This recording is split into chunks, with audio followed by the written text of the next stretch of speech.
It is now 7 p.m. and I'm calling to order, reconvening to open session and calling to order the regular Board of Education meeting for Indian Prairie School District 204 on Monday, August 22nd, 2022. Michelle, will you please call the roll? Ms. Fosdick? Here. Mr. Karubis? Here. Ms. Jane?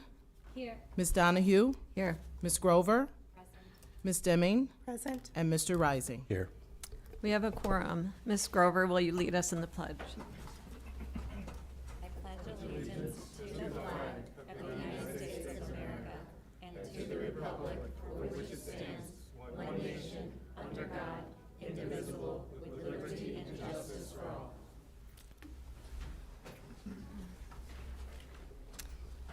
So we have three public hearings in a row that have to start at a very specific time. So while we're waiting, the first one has to start at 7:05, so we have about 4 minutes. And I will ask Mr. Rising to read a pledge salute.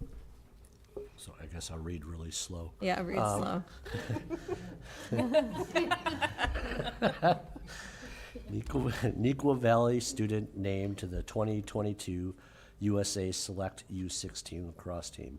The board salutes Neuqua Valley junior Zawadi Brown, who was named to the 2022 USA Select U16 lacrosse team. The players come from across high schools representing 15 states and the District of Columbia. The USA Select team will compete against international competition during the Brogdon Cup from October 14th to 16th at the USA Lacrosse headquarters in Maryland. Congratulations, Zawadi.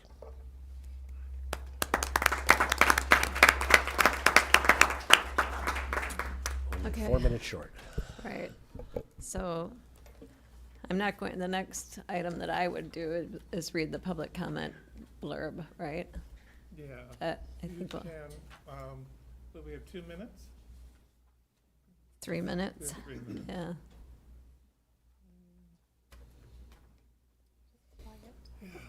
I think we'll just wait. Yeah. Okay. Just wait. It's a little bit of an odd meeting tonight, so 3 minutes and then we'll do our hearing.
It is now 7:05, and I'm calling to order the public hearing for the 2023 fiscal year budget. Mr. Shipley.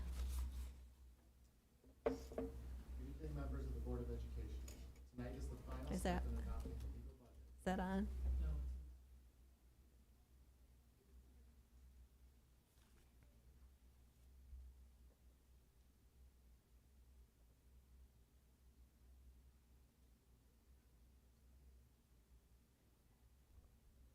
There we go. All right. Sorry about that. Good evening, members of the Board of Education. Tonight is the final step in adopting the legal budget for the 2022-2023 school year. I presented the tentative budget at the July 18th Board of Education meeting. The tentative budget was a natural extension of the forecast and budget presentations made at the February 28th and May 16th meetings. The school district budget is a year-round process, led by the business office, but dependent on the work and feedback of leaders throughout the district. I want to thank the Board of Education and the district administration for their support throughout the process. Consistent with the requirements of the State Board of Education, the budget was posted on the district's website for 30 days, and a public notice was published in both the Naperville Sun and Daily Herald, noting tonight's public hearing. The business office has received no public budget presented last month. Tonight's brief presentation will be a summary of the 2022-2023 budget and review items previously covered at the February, May, and July meetings. So first, I just want to reiterate the 4 goals and priorities that we covered last month. The first was to present a tentative and budget that was balanced of that process. We also prioritized to continue class size reduction at the kindergarten through 2nd grade levels. We prioritized increasing mental health and SEL supports throughout the district. And finally, we prioritized increasing the amount of capital investment we make in our district facilities. Presented here is the 2023 operating budget, again with no changes from what we went over last month. In total, the 6 operating funds of the district are balanced and leave the district with sufficient fund balance to support the operations of the district. I'll point out that property taxes continue to be the overwhelming revenue source of the district, representing 76% of district revenues. Property taxes have been the main property source of the district throughout the district's history. The state funding percentage has actually decreased over time and represents just 15% of total revenue. This is despite relatively recent changes in the state funding formula. Even with COVID relief dollars being part of our federal revenue also remains a small portion of the district budget, representing just 4%. As a result of a funding system in the state of Illinois that's very reliant on property taxes, there's significant disparity in resources available for Illinois school districts. Indian Prairie continues to be significantly below the state average in expenditures per pupil and is the lowest of our 8 comparable districts. Again, this has been a trend that has been around almost as long as the district itself and will continue into the 22-23 school year. Just some quick highlights on expenditures. We once again spend a majority of our expenditures supporting our staff as they're the people who spend the most time and have the most direct impact on our students. 76% of our total expenditures relate to salary and benefits for our people. The remaining expenditures include purchase services, supplies and materials, capital outlay, and other and miscellaneous expenditures. We have prioritized maintaining consistent staff levels despite declining enrollment. This is also the first year of updated agreements with both our IPEA and IPCA unions, and those updated agreements are reflected in tonight's budget. Like individuals, families, and organizations throughout the country, Indian Prairie is currently dealing with inflation. And as a result, we've increased the allocations to schools and departments to hopefully to provide additional budget support to address these rising costs. District maintains 2 non-operating funds, the first being our bond and interest fund. This fund pays the principal and interest related to our outstanding debt, which was incurred during the late 90s and early 2000s as the district built a significant amount of our facilities. All principal and interest payments are funded by property taxes. The payments are fixed and are not impacted by recent rate increases seen in the market. We are getting close to the final debt service payment, which is December 30th of 2026. So it's not part of this year's budget, but it's coming, I promise. The second and final non-operating budget fund is our capital projects fund. Capital Projects Fund expects to spend $13 million improving our facilities this year. That's in addition to $3 million that's going to be spent through the operating fund for a total of $16 million. This budget supports our $50 million for 50 years capital initiative we initially presented at the December 2021 board meeting. During this year, we will also be completing a district-wide facility assessment and master plan, which we anticipate to complete and present to the board later this spring. I will be back in a later board meeting this fall with our Director of Building Operations to further cover our capital project update and our plan for that master plan and facility assessment. So with that, I request that the board approve our fiscal year 2023 budget later in tonight's agenda. Once that's done, I will complete all required filings, which are required to be done by September 30th. That includes filing our budget with the State Board of Education, the Regional Office of Education, and the county clerks for both Will and DuPage County. As mentioned at the beginning of tonight's hearing, the budget is a year-round process. So I will be in front of you very soon in November and December as we look to adopt our 2022 property tax levy. And then I'll be here probably in February as we start working on our fiscal year 2024 budget and our 5-year forecast that relates to that. So with that, I have a few minutes to now or later in the meeting to answer any questions on tonight's tentative budget. We'll do discussion later. And we had no public comment submitted for the 2023 budget. So I need a motion and a second to close the public hearing. Susan, I move that we close the budget, public hearing is related to the budget. Second. Michelle, will you please call the roll?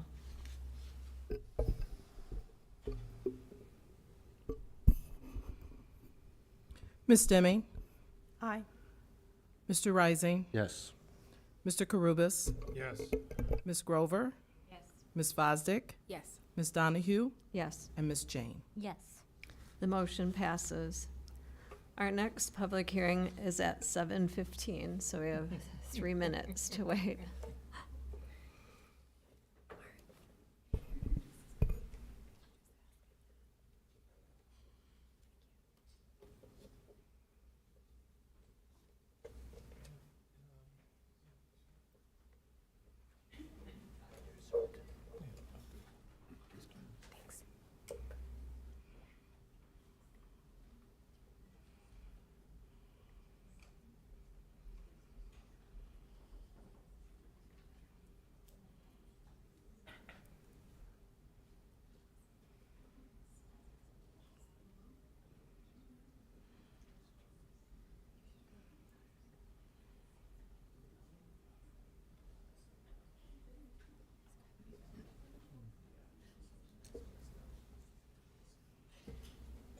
Seemed like his microphone still wasn't that loud, was it?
It is now 7:15, and I'm calling to order the public hearing for the treasurer's bond modification. Mr. Shipley. Good evening. The purpose of tonight's second public hearing is to obtain public feedback on the administration's recommendation to apply for a modification of the Illinois School Code regarding the requirements to obtain a treasurer's bond. Notice of tonight's public hearing was posted on the district website and in local newspapers consistent with requirements of the Illinois State Board of Education. No individuals have provided comment directly to the business office on tonight's hearing. Administration is recommending the district apply for a modification to reduce the penalty from a 25% penalty of all cash and investments held by the district to a 10% penalty. For Indian Prairie, this would reduce the coverage amount from approximately $75 million to $30 million. Treasurer's bond functions similar to an insurance policy and protects the district from a loss of funds due to malfeasance or inappropriate business practices. Annually, the Board of Education appoints a treasurer who oversees the financial resources of the district. The treasurer and the board then obtain a treasurer's bond from an insurance company. In the event there was a misappropriation of funds, the insurance company would reimburse the district directly. To be clear, administration still recommends the district obtain a treasurer's bond. We are only requesting from the State Board of Education greater local control in determining the appropriate amount of coverage. Prior to fiscal year 2018, the Board of Education annually passed a resolution reducing the penalty of treasurer's bond to 10%. This was consistent with the board and DuPage Regional Office of Education's interpretation of the statute, specifically that the statute allowed local control in determining the amount of coverage. In 2018, there was a change in leadership at the DuPage ROE, and the ROE no longer supported the district's request for local control. If approved by the Board of Education this evening, this modification request would bring the district back in line with prior practices. To meet a 25% requirement, the district would pay over $70,000 for the treasurer's bond. In an attempt to comply with the larger amount, the district has also found many insurance carriers do not offer coverage in that amount, and the few carriers that are due are very costly.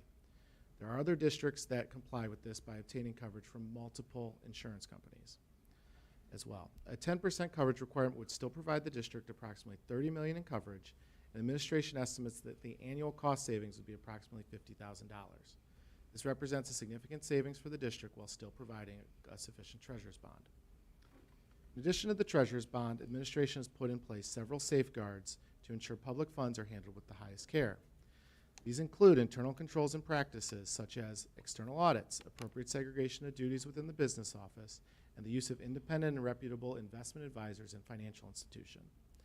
The district further demonstrates a commitment to sound financial management through a history of clean audits by receiving the Association of School Business Officials Certificate of Excellence Award 13 years in a row, and through a long history of receiving the State Board of Education's recognition or review financial status. In addition to tonight's modification request, I have been working with the State Board of Education, our Regional Office of Education, and several state legislators to ensure all parties understand our current challenges with the statute as written. I'm optimistic that this waiver is a temporary measure while we work with state legislators to amend the statute. Ultimately, I hope working together we can provide greater local control over the treasurer's bond for all Illinois school districts. So with that, I'm available now or later in the meeting to answer any questions from the Board of Education. You could take some, if anyone has any questions now. No? Okay. All right. We're going to wait for discussion, and there was no public comment submitted on this topic either. So I need a motion and a second to close the public hearing. Make a motion that the Board of Education close the public hearing for the treasurer's bond modification hearing. Second. Michelle, will you please call the roll? Mr. Rising. Yes. Ms. Deming. Aye. Mr. Carubus. Yes. Ms. Grover. Ms. Donahue. Aye. Ms. Jane. Yes. And Ms. Fosdick. Yes. The motion passes. So we have one more public hearing tonight, and this one needs to start at 7:25. We could do your superintendent report. We could. Okay. That's, we're gonna move to cover the 6 minutes with the superintendent report. Thank you, Ms. Donahue, members of the Board of Education, Indian Prairie community. After 3 days of school, I can say that the first 3 days have started off well overall. As I made my rounds visiting 16 of our schools so far, students and staff seem to be very much engaged with being back in school. Students said that they were happy to be back. There were a few who may have said no, but we always have that situation happen. Staff were very happy to welcome back the students and seemed to be refreshed from the summer break. I was very pleased to see new teachers who were graduates of Indian Prairie. Some of these teachers are teaching in schools where they used to attend, and they were very happy to be back in those buildings. We are now beginning to offer a full lunch program again. Organic Life is to be praised in the work that they have done this summer to bring back our full lunch program and in filling all the cafeteria positions in the schools. And when I talk to students, they tell me that they are very pleased with their lunches. I also want to thank all of our staff for the first couple of days of school. Principals spent an inordinate amount of time creating classes. At the middle school and high school level, the scheduling began in late December. At the elementary level, it started in spring and over the summer as they balanced out the classes to ensure that the numbers are correct. Some might think it's easily done, but I know from personal experience that the hands of the principals and their schedulers are on the list all summer long to ensure success. I also want to thank the teachers and support staff for how they have been approaching this year. Their energy, their dedication, helped to ensure a smooth opening. We are looking forward to this year. As I mentioned in the message, we look forward to returning as close to normal as possible. We continue to need teaching assistants in our school. The need is real. I was talking with the superintendent in a district near us, and they need about 40 positions. We are looking to fill about 90. Teaching assistants directly interact with students and provide services that enhance the academic program. This is a national issue. It's not just specific to Illinois. If you are interested, please contact our human resources. They do have flexible schedules. And before I turn the meeting back over, and I have about 3 minutes, I want to introduce our student reps who are sitting over on my right and my left. These juniors and seniors are representing our schools. There are 6 of them. Let's see if I can have Taylor from Mattia Valley. There you are, very good. Lucas from Neuqua Valley. Kristen from Waubonsie Valley. Eric from Waubonsie. Victoria from Neuqua. And Slokar from Mattia. First year that we will have these student reps. We're looking forward to what they're able to bring to us as we have conversations with them. I know Mr. Karubis and Ms. Fostick are working with them, as well as Dr. Howard from over there, our assistant superintendent for high school. So this is a great opportunity, and we look forward to what we learn from them. Yes, we're super happy to have this new initiative, and very much look forward to hearing from our students and getting the student voice much more actively involved with our work here. Okay, we have 2 minutes.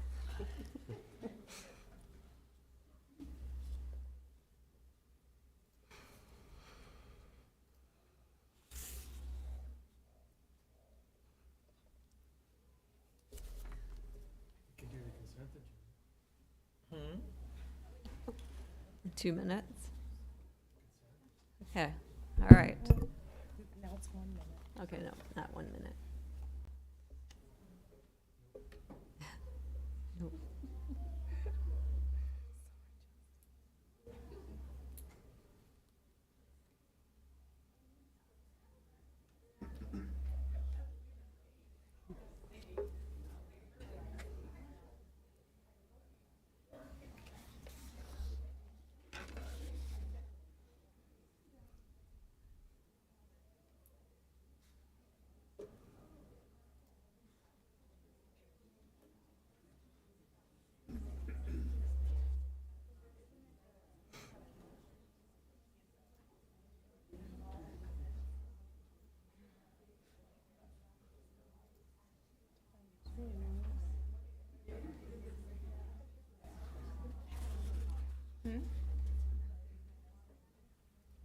That's probably about 30 seconds. Okay, it is now 7:25, woo, last one, and I am calling to order the public hearing for the e-learning plan. Mr. Akarius.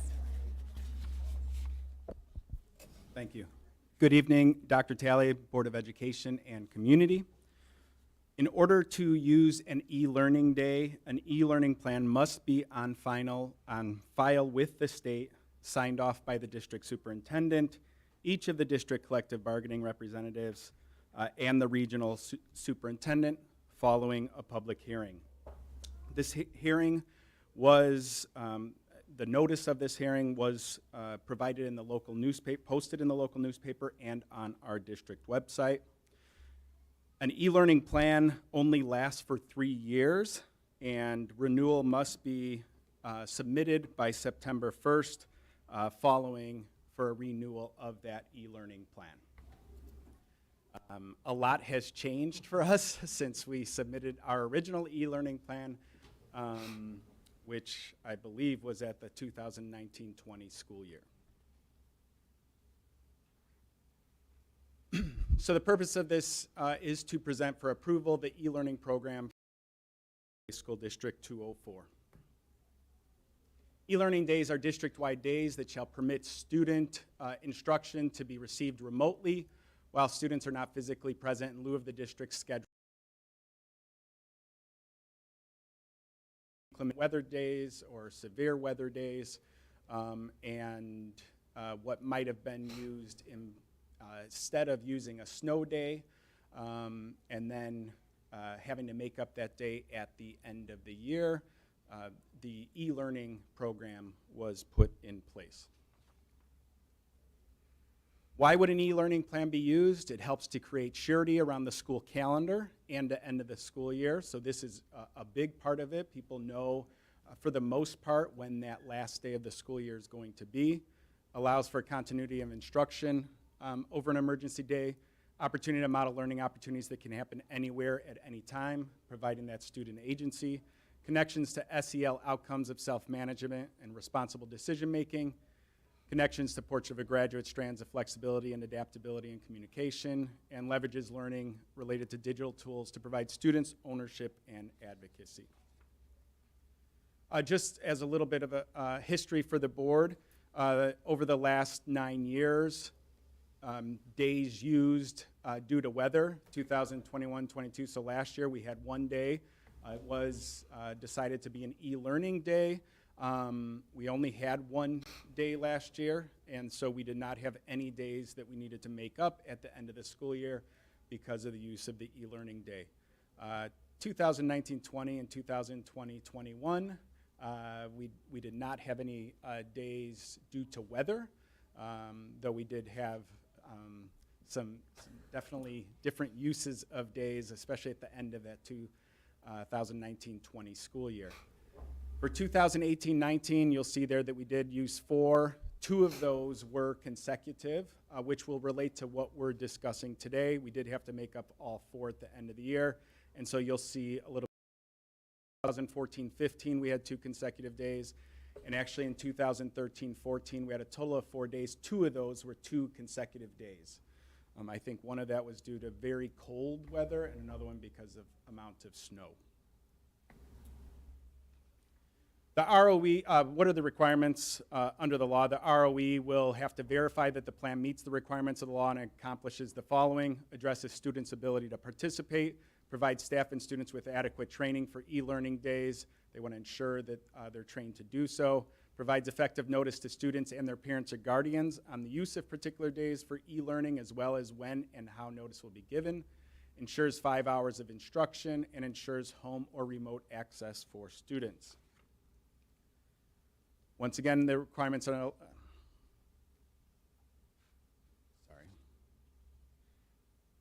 yes, okay.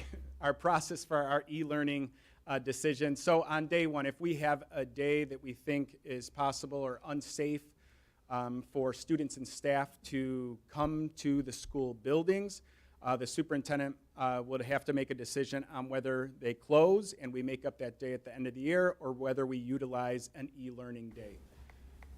If we utilize an e-learning day on that very first day, just like we did last year. All assignments would be posted on the Google Classroom or emailed to students. And staff would be available by email or through Google Classroom for questions, concerns, or assistance. That is exactly how it worked last year. If we have a second consecutive day, so if we have another day in a row that we feel it's unsafe it might be for buses, for students driving, for any of those reasons, for staff driving, but if we decide on a second consecutive day and the superintendent decides that an additional consecutive day of e-learning will take place. So once again, he can choose not to have a second consecutive day and that we would make that up at the end of the year, or we can choose to call for an e-learning day. If we call for an e-learning day, students and staff will follow the e-learning schedule that includes synchronous opportunities for check-in, office hours, and or instruction.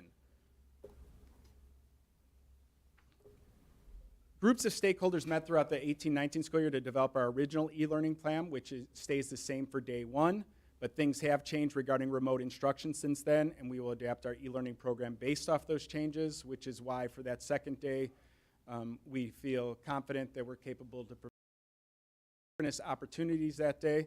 We will meet with groups of students, teachers, staff, and administrators over the next month to reach a consensus on the schedules at each level for synchronous learning activities, should the superintendent deem a second consecutive e-learning day is appropriate. So we'll meet with them to talk about schedules and what's best for students. Looking at, do we do a shortened schedule with check-in time so they know a certain part of the day that might be online, they'll have their full schedule.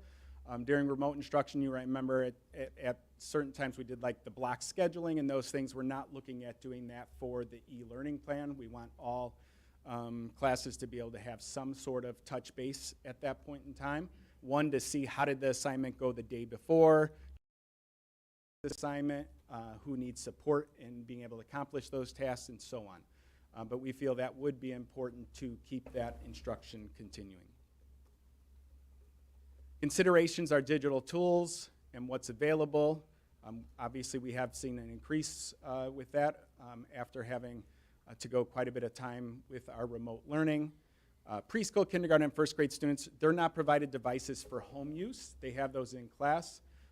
If we had advance notice, there is an opportunity that we to take those devices home with them if we did have advance notice on that.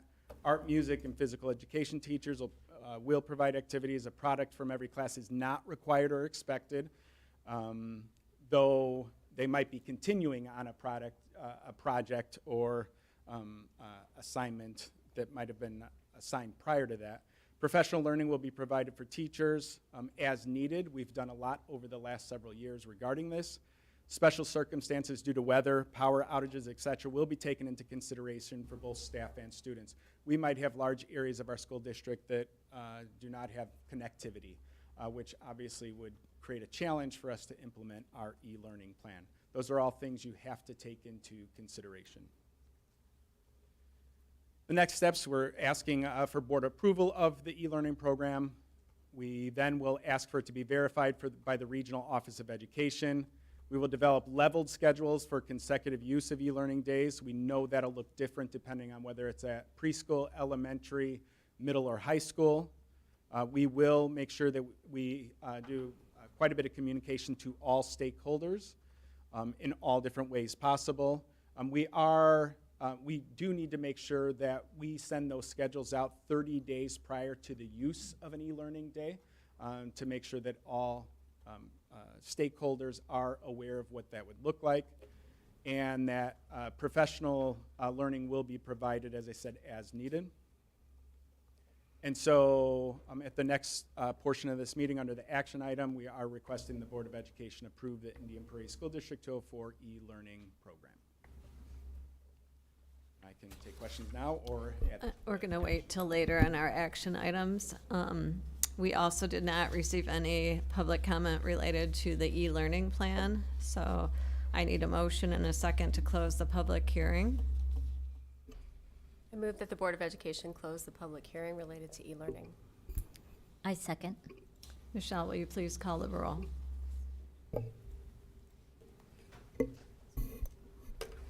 Ms. Fosdick, Yes. Ms. Jane, Yes. Mr. Karubis, Yes. Mr. Rising. Yes. Ms. Deming. Aye. Ms. Grover. And Ms. Donahue. Yes, the motion passes. All right, thank you for being patient. It is now time for public comment, and 60 minutes is allowed for public comment, and each person is limited to 3 minutes. When addressing the board, we ask that you respect the confidentiality and safety of our students and school district personnel. We also ask that those addressing the board be cognizant that this is an open meeting and is available to all age groups, and as such, ask that you consider who the audience members are this evening and keep comments age appropriate. Public comment represents the voice and opinion of the speaker. There will be no feedback from the board members during the meeting, but follow-up will be provided by an administrator as appropriate. Although this is not required, it is helpful for the board to know whether the comments and concerns we hear are being raised by residents, so we ask that you state if you live in the district and if you currently have children in our schools. So tonight we have 16 speakers. We'll start with Jacqueline Sipalekcha. Right here. Yeah, thank you. Yeah, see if the mics work. Hello, did not know I'd be on a microphone. My name is Jacqueline. I have a student in 6th grade at Fisher Middle School. I am not very public always about what I do for work, but I am an emergency room nurse. I work at a trauma center where I see extensive things that most eyes do not see. This year, I was notified that my kid would be at Fisher Middle School after a boundary change, and assumed with said boundary change, given the road he would be crossing, he would be provided with a bus. I was informed during the summer that he would not be provided with a bus. Going back to what I do for a living, I work at a trauma center. I've seen things that I should never see, and I'm going to share some of that with you today. I have witnessed kids, specifically in the winter when sidewalks are not shoveled, who have been hit by cars. I've heard the screams of parents that you will never be able to get out of your head. I have seen kids who do not leave my hospital but are discharged to a morgue, and those parents are never able to see their child again. I have witnessed burns on children from frostbite because their parents simply cannot afford winter boots, which, like it or not, that is an issue in our district. There are many parents who can't afford the luxuries of a winter coat, winter boots. There are parents who are working 2 to 3 jobs who cannot afford to take their children to school every day, so they are forced to have their kids walk down Montgomery Road. During the winter, those kids will be walking on the street, whether you like it or not. That is a fact. Those sidewalks will not be shoveled. And I know this because I have driven down that road. Today, I would like to point out that I went to go pick up my children after school, and on Middlebury, there was a car that flew easily 40 miles an hour right down to Fisher. That car, if they would have hit a kid, that car would have taken that kid out. The district stated that this was a safe route. On Eola, I do see that we have crossing guards. They are not there till 8 o'clock in the morning. On Middlebury, there are no crossing guards. So we lack crossing guards. We lack resources. There are numerous parents like myself who I'm lucky enough where I am able to take my child to school. I am very grateful that I have that opportunity. There are many parents who are not. And the district stated, well, we think that this is safe. I am telling you from somebody who has been on the other end of holding a parent's hand or a little kid who is related to said, tragedy. When is my sister coming home? Well, they're not. And to have to tell that to a child, that's something that should never be done. And I have done that before. And I think that it is irresponsible and honestly disgusting that the school district thinks that this is a safe route. If you were to sit on that sidewalk, you would agree with me. It is not a safe route. Montgomery is not a safe road to Ms. cross. Donahue, the speaker's time is up. Thank you very much. Next speaker is Christine Garcia. Christine Garcia.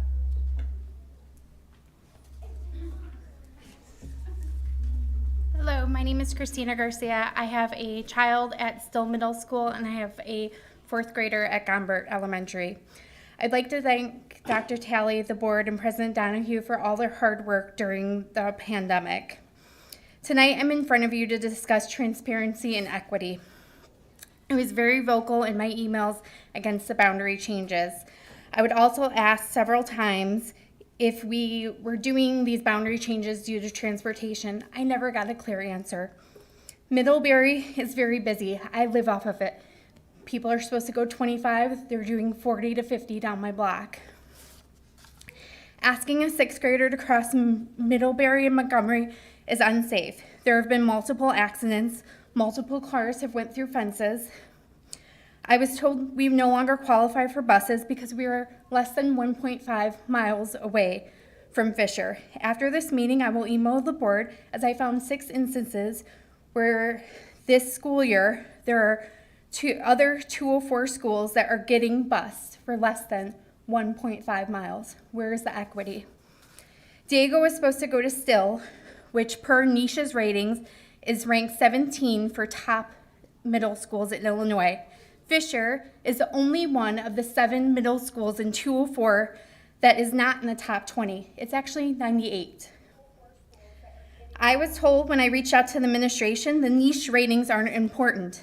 Surprisingly, I watched Dr. Talley welcome us to the school year, and he congratulated the 2 elementary schools and middle schools for their niche ratings, the top 5. What does that tell me? Data is important for education, and the niche ratings are important. My question is to the board and Dr. Talley, where's the equity? Scullin is ranked 4, Still is ranked 17, and we're ranked 98, Fisher. They all feed into Waubonsie Valley. So how are we going to get those students at Fisher to be on the same playing field as the rest of the kids that are going into Waubonsie? In closing, I'd like the district to be equitable in the way they provide transportation across the district, and I would also like them to address the inaccuracies of the academically across the middle school. Thank you. Thank you. Next speaker is Diego Garcia and will be followed by Carlos Razde.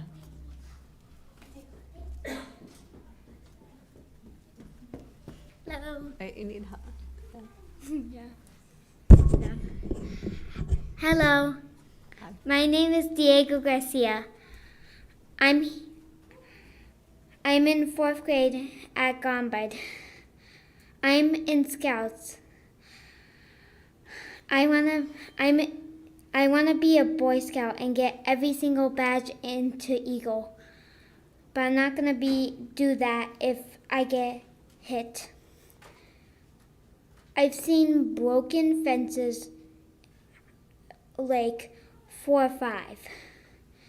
And I don't want to cross Montgomery because they have a red light, the walking button, but it doesn't work.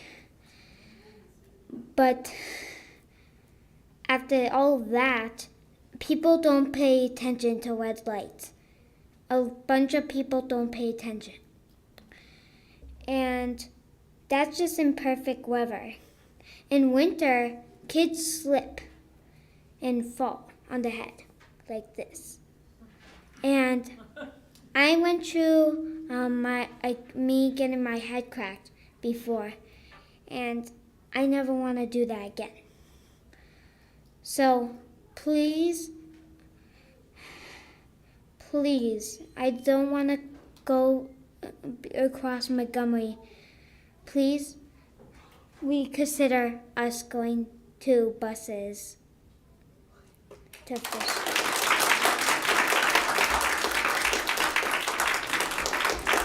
Thank you.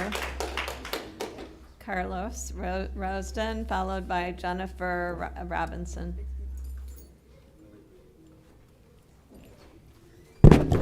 Jenny Robinson. I have a daughter at Waubonsie and a son at Fisher. Did we have Carlos?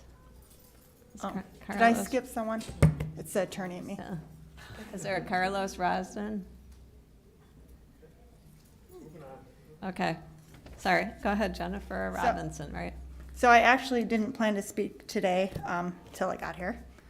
I'm actually speaking, I understand it's about money. Most things in life come down to money. But I was told when I went to the meeting for Gombert parents at Fisher, I asked point blank, will my child have transportation?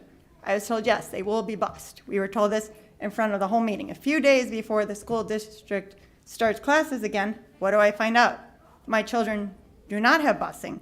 I'm fortunate enough that I work 2 days from home and that I've got a wonderful group of moms who are willing to drive my kids when I can't. And I actually might move to another community that is busing because I can, though I actually prefer my little house in Colony Lakes than big houses, but I might agree with my husband and move now.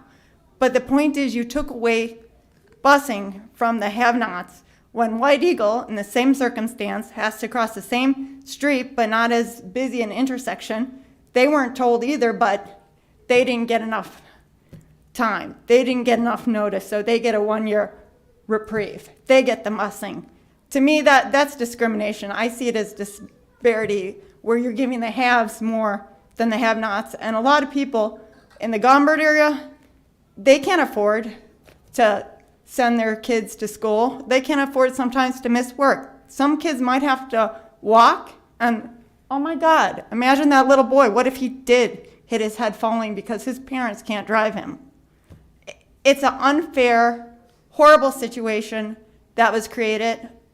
Will I be moving? I might be if my husband gets his way, but is it fair to everyone else? Can most people just move because suddenly it's not fair that they're not being treated equal?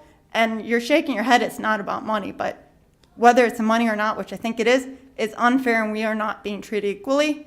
And I think the school board needs to think about these children and think about their rights and think about their safety. If you care about kids, you care that they get to school safe. You can't learn if you're dead.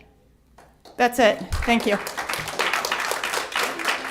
Next speaker is Alicia Smith, followed by Vanessa Sanchez. So Alicia Smith.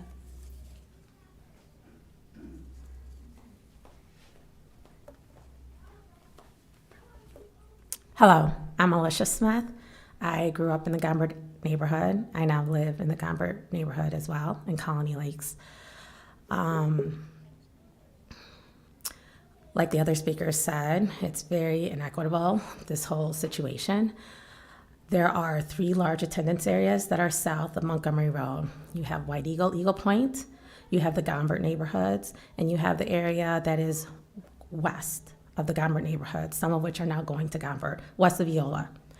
Out of all of those attendance areas, our middle schoolers are the only ones that are being denied bus service. White Eagle and Eagle Point, as you all know, they are getting bus service this year. The community to the west of us, right across Eola, their middle schoolers are being bused to Fisher, and their high schoolers are being bused to Wabansie. Even though all of those neighborhoods south of Montgomery Road have students that live less than 1.5 miles from their respective schools. In our neighborhood, our high schoolers are being bused to Wabansie Valley High School. But yet, for some reason, the Gombert neighborhood's middle schoolers are being denied bus service out of everybody else. So you're taking all those attendance areas south of Montgomery Road, and you're saying, White Eagle, even if you live less than 1.5, White Eagle, Eagle Point, we're gonna give you bus service. West of Eola, even though you live less than 1.5 miles from your respective schools, we're gonna give you bus service.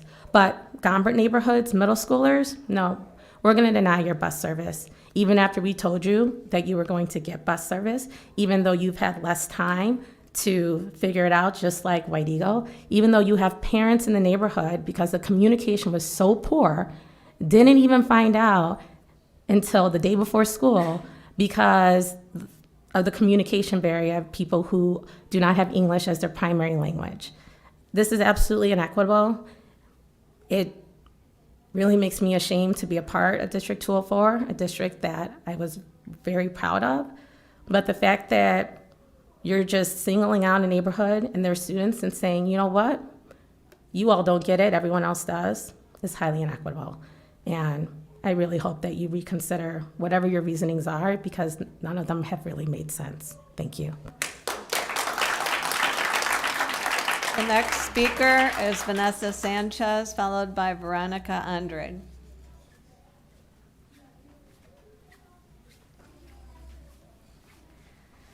Good evening. Thank you for allowing us to speak this evening. I think a lot of people have spoken about equity and statistics and boundaries.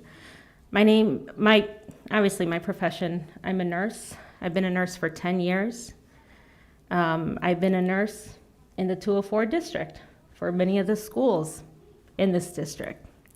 I wanted to read to you something that was published in the Journal of Psychological Science regarding kids and school crossings.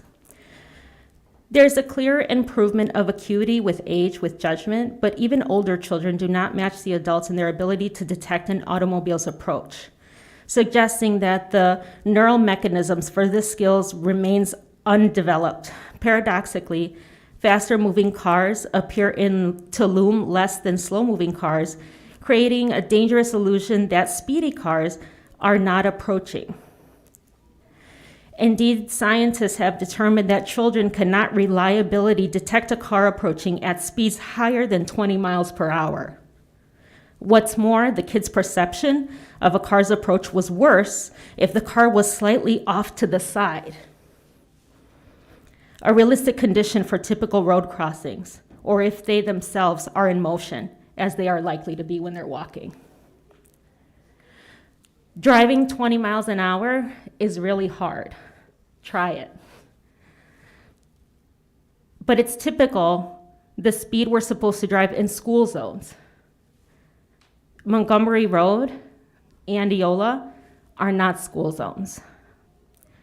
These new findings fit with the evidence that kids are 3 times as likely to get hit by a car when traffic speed exceeds 25 miles per hour. And now we know why.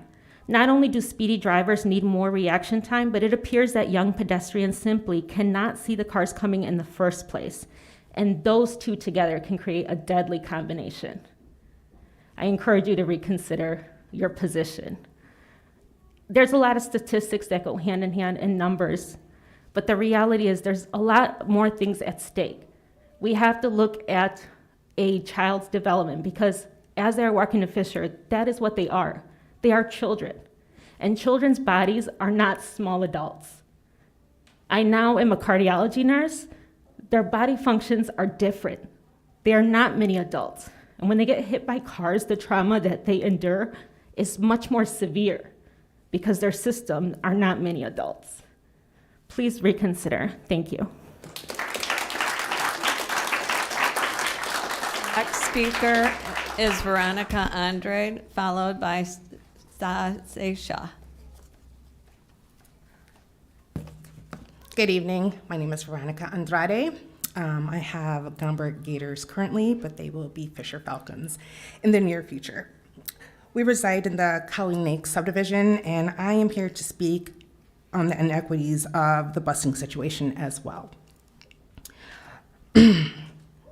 District 204 is providing bus service to subdivisions south of Eola and west of Ridge Road, even though that subdivision does not meet the standards for busing. They should be walkers. The high schoolers in that subdivision are also walkers. But yet, the district is providing bus service to them. Our subdivision, Colony Lakes, their high schoolers are still getting bused. The safety hazard rating that the district has assigned to the high schoolers can't be any more than the ratings that are applied to the middle schoolers in our subdivision.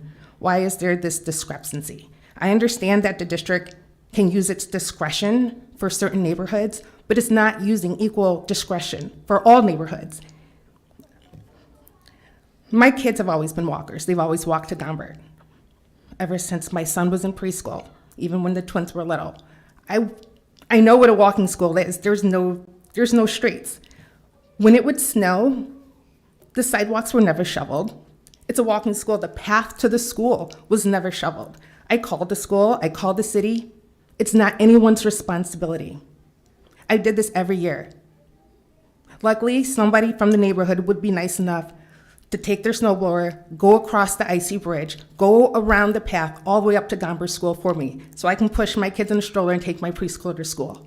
Those are dangerous conditions that exist every year for us walking to Gomberg. Now, can you just imagine the conditions of middle schoolers walking down Eola on a sidewalk that the city claims it's not their liability to shovel? Do you know where they're going to be walking? They will be walking in the street because that's the only thing that the city shovels in the early daylight hours. Please don't use our kids as sacrificial lambs for whatever rules or rule book you're playing with for the busing situation. That's not fair to us. Please take care of our children. Thank you. Stacia is the next speaker, and then Caitlin DeVolder. Stacia here, thank you. Hi, my name's Stacia. I am a parent at Fisher. My son's going into 7th grade. He switched to Fisher this year. Making these changes, scrambling last minute, because I know I and several other people were told that we would be provided with transportation if we made the switch. So that was kind of a relief because I do work and, I didn't have to worry about it. Then it got sprung on me 2 weeks beforehand and I had to figure it out. And it will cost me, personally, my budget, $1,500 a month to be able to take off that time and leave work early. But I am fortunate that I can take that time and pick up my kid because a lot of moms can't. They can't afford to take off and just lose $1,500. And unfortunately, these kids are the ones that don't have the boots to get to school. These are the kids that, they don't have their parents to take them to school. And it's not a choice, Some of us don't have a choice. And those are the kids that need the choice the most. They need the most support. So I'm asking that you guys reconsider and do what's right for those children.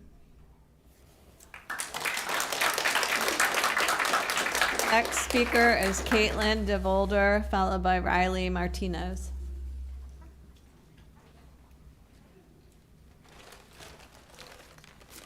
Hi there.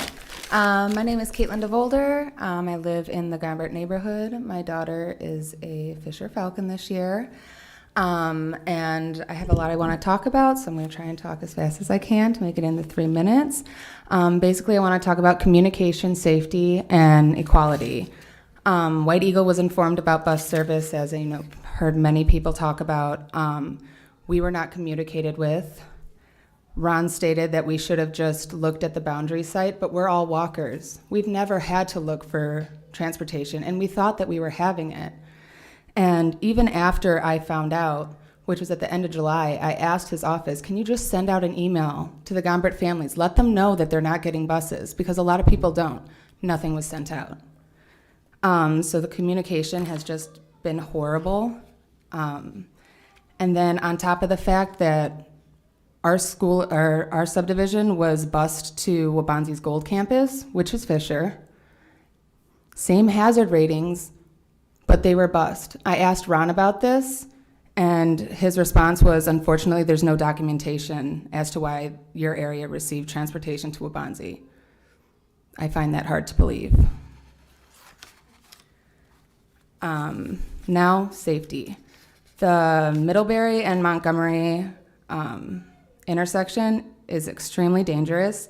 The way that he measured the width of the road, I think, is wrong. Based on IDOT, it says, a roadway is where vehicles travel, excluding shoulders.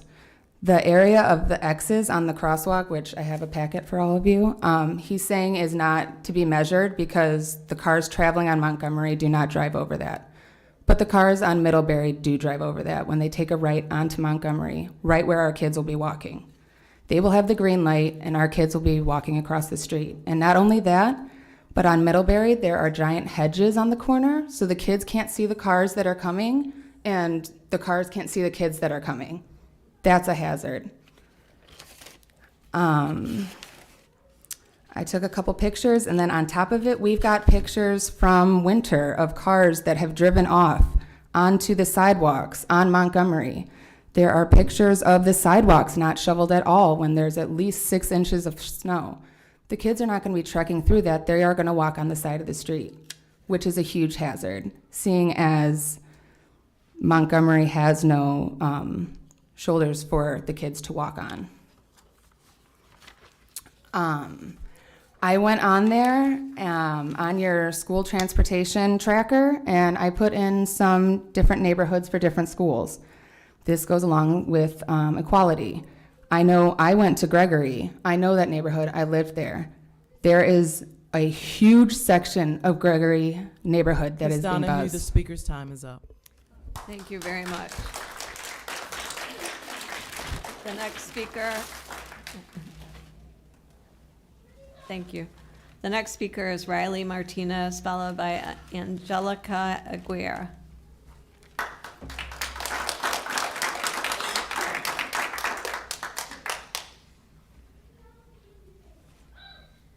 Hi, my name is Riley Martinez. I am a Fisher Falcon this year. I've walked to Gombert. I've never been scared of walking to Gombert. I've walked there with friends and family. I have never walked on Montgomery, but I've seen it, and it is really, really fast. And I really do, I've slipped on ice before. I know how dangerous it can be, and I really do not want to get hit by a car, so I'm trying not to walk. But a lot of people, they have to walk. And I'm really trying not to get hit by a car. And I'm not trying to have that disability that they have. I have a little sister who is probably going to go to Fisher, and I don't want to see her walking and then get hit by a car because you won't give us bus service. And that is not fair. It's not fair to me or her.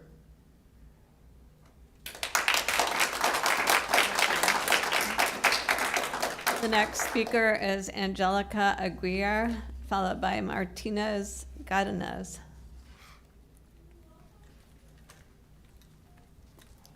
Hi, my name is Angelica, and I have 3 kids, one in 7th grade, a 3rd grader, and 5th grader and 3rd grader, and I'm new to the district.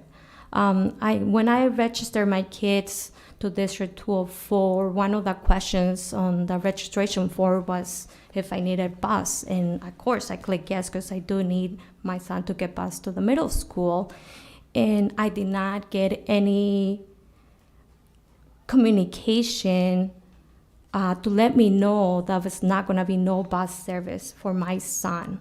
And I actually did call the school several times during the summer.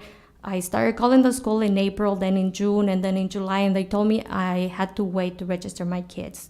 So I did wait, and I did register my kids, but I'm very disappointed right now because one of the reasons that I actually moved over here to District 204 is because I heard that it was a great district. But as far as communication, I'm not seeing any. Like I said, I was never informed that my kid was not going to get bused to the middle school, and I'm very disappointed. Not only that, I live in Colony Lakes, and my son was supposed to go to Steele, to a school that is doing really well, and now he's going to Fisher, to a school that is not. Fortunately for my son, I do work with him. I work with my kids really hard every day so they could do as well as the other kids, but not all the kids are as lucky as mine. No, they have a lot of parents that work 2 or 3 jobs, and parents are tired, the kids are tired, and it's not fair because those kids that need it the most, those are the kids that you're leaving behind. And like I said, one more time, I'm just gonna repeat myself. I moved over here because I heard the schools were great, but I'm very disappointed. That's all I have to say. Next speaker is Maritza Gutanez, followed by Susie Martinich. Hello, my name is Maritza Godinez, and I have been a resident for about 8 years now. My son is currently at Fisher, and in the 8 years we've been there, we've taken numerous walks around the block, and the amount of traffic violations that we have witnessed has been outstanding. Just recently, I actually pick up my son on the side of Fox Hill and Long Grove, and just sitting there, I get there early enough to just, be right at the front, close to the stop sign. The amount of people I've seen run past that stop sign, it's just crazy. I don't know if, recording this and sending it to the district would make any difference, but if there's that many traffic violations in just that little section, you can only imagine over on the road that's obviously much bigger on the corner there at Middlebury and Montgomery. Also, I was at the Fisher orientation when they had asked the question if we would get busing, and I also state that they told us we were gonna get busing. So we never actually got communication stating otherwise either. My son, again, like, has tried biking there, like we went with him, and it's really dangerous crossing that Middlebury and Montgomery intersection. So again, I just want to say if you guys could please reconsider the busing situation for the Gombert area kids. Thank you. Thank you. The next speaker is Susie Martinich, followed by Mickey DeVolder. Hi. Hi, my name is Susie Martinich. My daughter goes to Fisher. She's in 7th grade. I also have a 20-year-old that graduated from Waubonsie. My 20-year-old got to take the bus, and it's right, Fisher's right across the street from Waubonsie, so I just don't think that it's fair that they don't provide bus service to Fisher. In addition, I've lived for 16 years in that area, and I echo the sentiments of everything everybody said. That's a very dangerous intersection. I've done a trial run with my daughter before school started to walk there, and it was very dangerous. The crosswalk button didn't work. People don't slow down. They don't go the speed limit. I've seen that fence taken out multiple times. Like, the poor people that live at that intersection of the southwest corner of Middlebury and Montgomery Road, their fence is constantly knocked down because idiots are barreling through the road, and it's just not safe at all. And I beg you to please reconsider and let our children have bus service. It's just not fair that the other districts do and we don't. I don't think that the Quality District 204 is an excellent school district, and I just feel like you're letting us down by not providing equality. I just don't think that it's fair, so please reconsider, I beg you. The next speaker is Mickey DeVolder, followed by Rosie James. Hi, everyone. My name is Mickey DeVolder. My daughter is Caitlin DeVolder, who was up here earlier. And I just want to say, you know, my kids have gone to 204 schools since we moved, for heaven's sakes. We lived in the Gregory School District, or in the Gregory Middle School area, right in the neighborhood. So, of course, my kids walked, but it was in the neighborhood. There are still, I'm going to continue what she didn't get enough time to say. There are still areas here that go to Gregory. They're within a neighborhood. These kids are getting bused. They are less than the 1.5 miles. There's another area here for Nequa. This is an area of Ashbury. They are under 1.5 miles. They are getting a bus. This is an area for Mattia Valley. These, they are across the street. Now, granted, they're across the street, and that is a busy road, Yellow Road. But they're within the 1.5 miles. They are getting a bus. Everyone's getting a bus, except for us. I live in Colony Lakes now. I don't understand this. It makes no sense. My daughter has done so much work gathering facts, putting these packets together for everybody. She was told by Ron Johnson that he will not be answering any more of her emails. So what are we left with?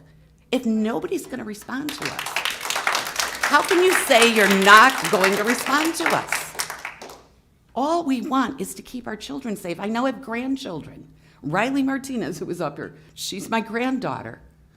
I mean, what is it going to take?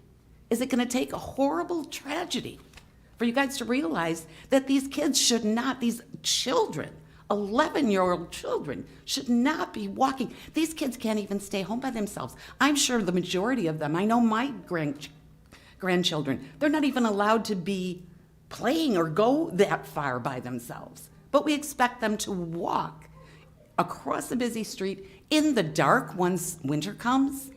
We're expecting these young kids to walk to school. I don't understand. And I really hope that you will listen to us this time. Thank you.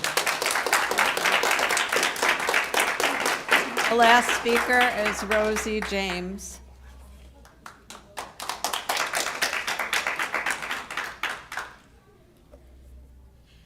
Good evening. I have been in District 204 for the last 15 years. Both my older children and my current child have all been walkers. I have never, ever complained to the school because, as the moms have said, it was in our neighborhood. When we attended open houses and we found out about the district boundary changes, that was one of our concerns about busing, and we didn't assume anything. We were told by school officials that transportation would be provided. I have an email from the principal at Fisher that said, I do not know when the eligibility tracker was made available to parents. I do know that when we had received the first call from the parent expressing concern, we started looking into the neighborhood, and there were some areas that had been assigned routes and some that were not. It didn't seem to make sense to us. We called Ron Johnson's department about this. We were told that the information in the system was not yet updated for the school year, so we were not to consider that as accurate. At orientation last spring, we did state that we thought bus service would be available because we too were looking at Montgomery Road to be considered as a hazard. We've been sending hundreds of emails. We've made calls. We've advocated petitions, websites, anything we can do to advocate for our children, we've been doing it. And it has seemed to fallen on deaf ears.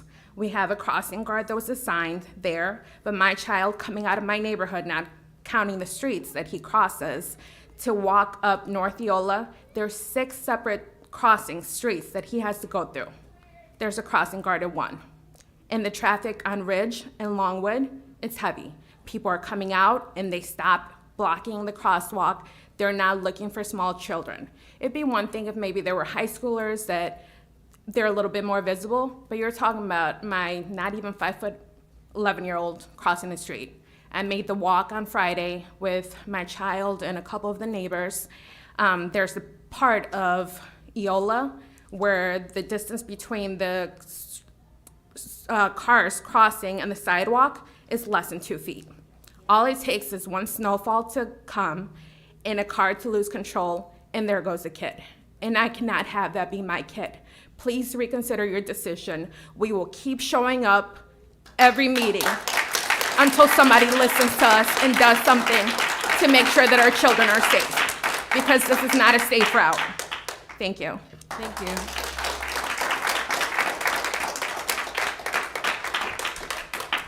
Okay, that concludes our public speaking this evening. Our next agenda item is our consent agenda.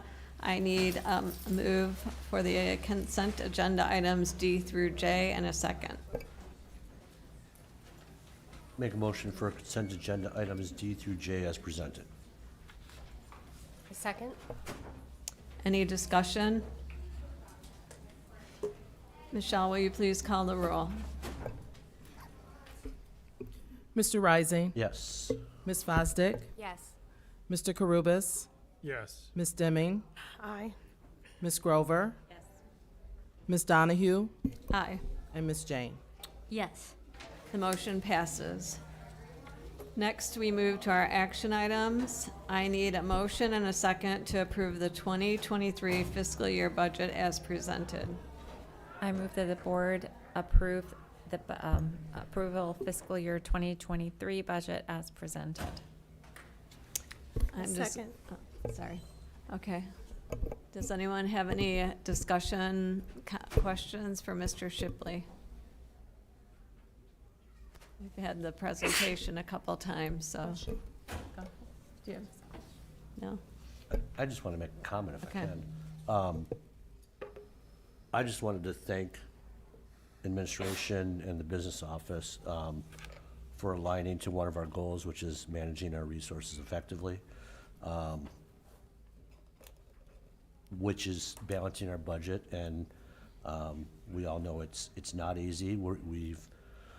The board and the district lives within our means, and we were lucky enough to also get 3 employment contracts, approved this year by still working with the revenue that we have.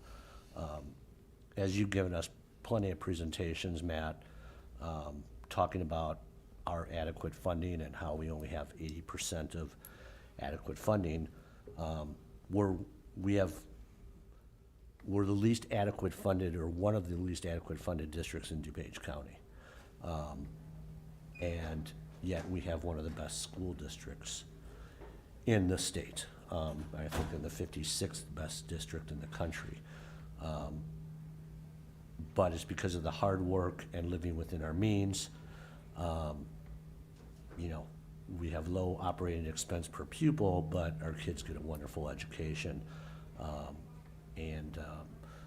The other thing I'm proud of as a district is that our fund balances, which are average at about 36% or so. When you look at other districts, I mean, they've got 50%, over 100% of fund balances, which to me is not being responsible with money. And it's not being responsible to their taxpayers. So I just wanted to commend again the board for having that as a goal, and the administration for doing work on our budget. Are there any other comments? I would also like to thank you. I think like I said, we've had a presentation on the budget a couple times, but I really would encourage the audience to take a look carefully at your slides, because I think it does a really nice job of, again, explaining the position of our district financially, as Mr. Rising pointed out, but also some of the priorities that we applied our funding to that were very important to this board. And I know a lot of it is not evident to the community, and especially when you look at the one slide, what was it, slide 6,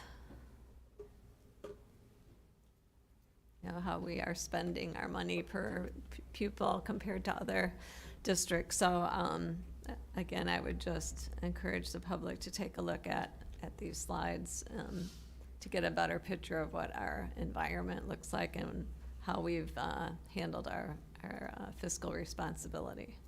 So, okay. Michelle, will you please call the roll? Ms. Grover? Yes. Ms. Deming? Aye. Ms. Fosdick? Yes. Mr. Karubis? Yes. Ms. Jane? Yes. Mr. Rising? Yes. Ms. Donahue? Yes. The motion passes. Okay, now I need a motion and a second to approve the treasurer's bond modification as presented. I move that the Board of Education approve the treasurer's bond modification as presented. Second. Any discussion? I just had a question, just to reiterate again. This is really, and I know you had mentioned it, but this is really for us to have more local control versus what the state suggests or recommends that we do regarding essentially our insurance policy on the district, correct? That's correct, Board Member Rising. And again, I'd point, prior to 2018, we had an interpretation through our regional office that the 25% that's mentioned in the legislation was exactly that, a recommendation. And we had, our prior boards of education had made the decision to go with a lower amount. Again, recognizing just the unique characteristics of our district, we decided that 25% was just a little high for that policy for various reasons. So it's really been the last couple of years where that interpretation's changed. That's necessitated our modification request, as well as some of the other work that I mentioned we're doing with our state legislators and with the State Board of Education to help them understand why we're making that request for more local control. So this is not asking for money, it's essentially allowing us to have a choice on our insurance of which we're choosing to save our district money by going with what we feel is still a reasonable but lower policy than what the state says. That's exactly correct, yes. Thanks. Did you have a comment? And I believe, Matt, you indicated that as we have our auditors are always taking a look, obviously every year, and we receive commendable, I forget the exact recognition that we receive, but that, do with our definitive checks and balances within the district, and then our auditors, that we feel that this is a correct action, appropriate action for us to take. Yeah, that's correct. Again, I'd emphasize, we're not asking to completely eliminate the treasurer's bond requirement. We're just asking to have a little more flexibility in modifying it.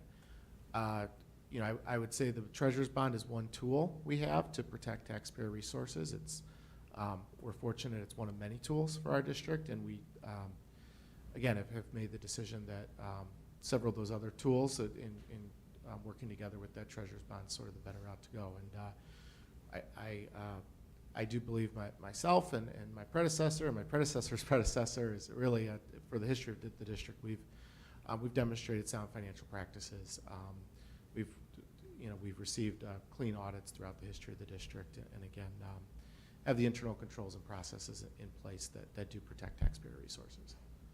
Thank you. So, yeah, we have multiple controls in place, and we've done, this isn't the first year that we've asked for this change. Yeah, that's correct. This has been again, this has kind of been a multi-year process. It's one that I, again, inherited a little bit, but yeah, we did ask for this modification last year. The state board, I think there was some miscommunication and some lack of understanding of what we were requesting, to be honest. And so this time we've been working, again, not only with the state board, but also directly with our legislators to really help them understand the issue. And I think everybody agrees that the long-term and correct solution is to work on legislative change, so a change in the actual school code. But this has been recommended or has been seen as the path to kind of as a temporary fix while we work on that. So kind of at the same time, I'm working with multiple legislators, both that represent our district, on trying to get some state legislation passed on this issue as well. Yeah, I think that's a welcome change, and I believe you said too the savings is about $50,000, which is significant. That's correct, and again, it's the savings on what it would cost to obtain the higher coverage amount. In our couple of years where we did try and obtain the higher coverage amount, we also found there were some years it was impossible to obtain to begin with. So we're just at a point where that language in the school code's a little outdated and it's not clear. And honestly, for a district our size, it's just not practical to receive the coverage amount that the legislation in its current interpretation would require. Okay, any other comments? Okay. Michelle, will you please call the roll? Ms. Jane? Yes. Mr. Rising? Yes. Ms. Fosdick? Yes. Mr. Karubis? Yes. Ms. Deming? Aye. Ms. Grover? And Ms. Donahue? Yes, the motion passes. Next, I need a motion and a second to approve the e-learning plan as presented. I move that the Board of Education approve the e-learning plan as presented. I second. Okay. Do we have comments on this? I'm not going to call everybody's name, but. One question I would like to point out is that the e-learning days apply to the district as a whole. We can't do this with one building or one level, and we're a unit district with multiple schools across multiple levels. So this has to be a district-wide call, correct? For an e-learning day, that is correct. Okay. That's it. Are there any other comments or questions? Clarification just once again. Day one, mostly asynchronous. Day two, some synchronous and asynchronous. Correct. Okay. If it's if a second consecutive day is called also an e-learning day. Yes. So I think that historically, we were one of the first districts to get an e-learning plan approved by the state. Not knowing COVID would happen. It wasn't meant for what we had to implement it against, but it was more because we had a tremendous amount of snow days and concern about making sure school ended on time and things of that nature. We never thought it would be something that would have to be more broadly applied, but it was something that we had the foresight to put in place, but definitely times have changed since that was first put in place? We were also in a good position because a majority of our students were one-to-one with Chromebooks at that time. And then, if you recall, we then added it to second grade. And now we do have devices with our younger students as well. Just with the youngest, they don't take them home on a regular basis. You know, that's our one. If we moved to a second day, we did have some discussions about, you know, if they didn't bring their devices home, would there be a way to pick them up? But if it's unsafe to do so, those are all things we'd have to work out depending on the situation. Yeah. I know.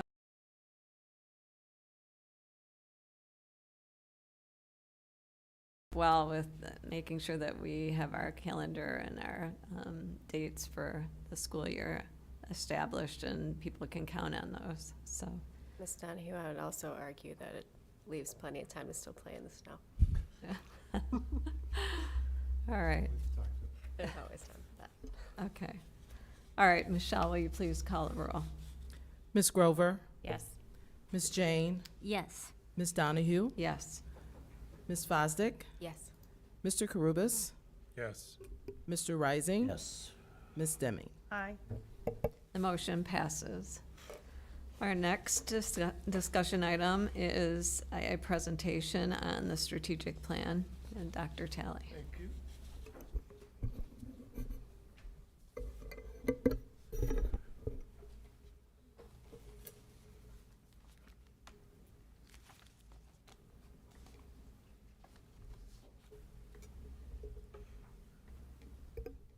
Thank you.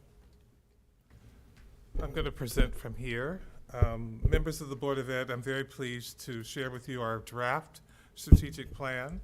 Tonight, it's my goal to share with you what was done to create the plan, an understanding of what's in the plan, and how this plan will guide our work over the next 5 years.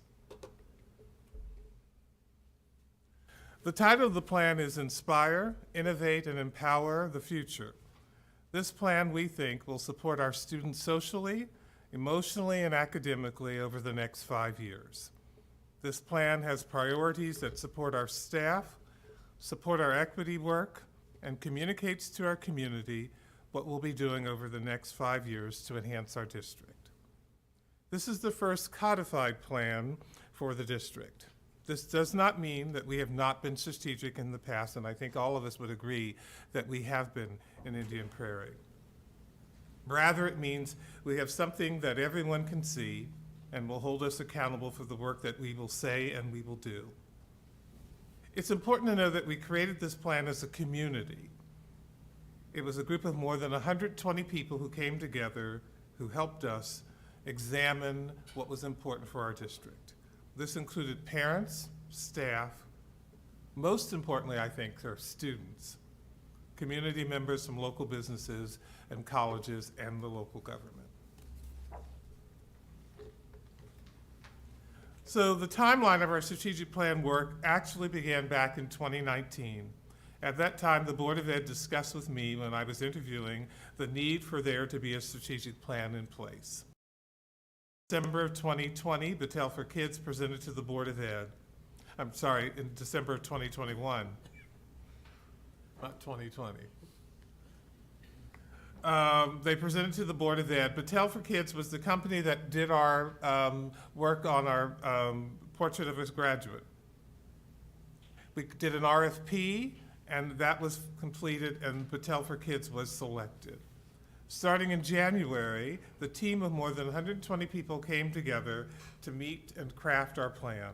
At the first meeting, we reviewed our portrait of a graduate work so that they had an understanding of what was going on. At the second meeting, the team did a SWOT analysis, the strengths, weaknesses, opportunities, and threat analysis. At the third meeting in March, we were able to review the priorities for the plan based upon what the team had put together. And at the fourth meeting, we shared with the team our draft plan to get their feedback.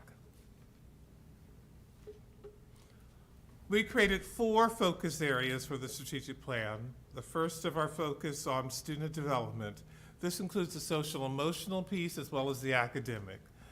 Our students helped us with that piece. We originally put student growth And they felt that that was focusing too much on academics. And so we changed it to student development.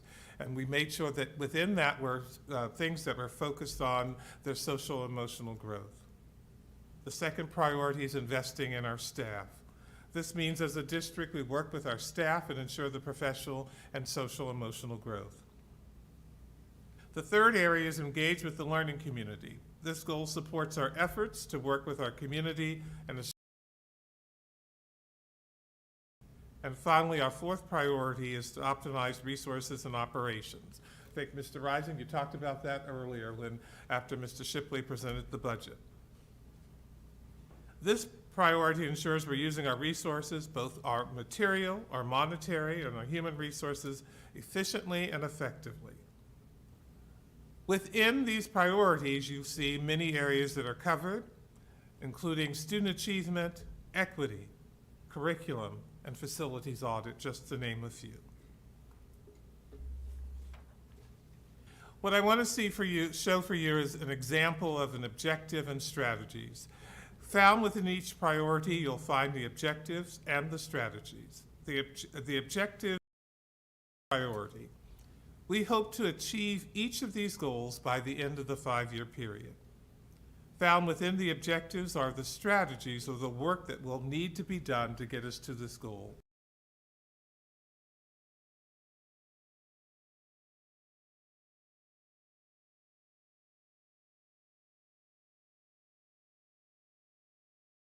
In this case, we have priority 1.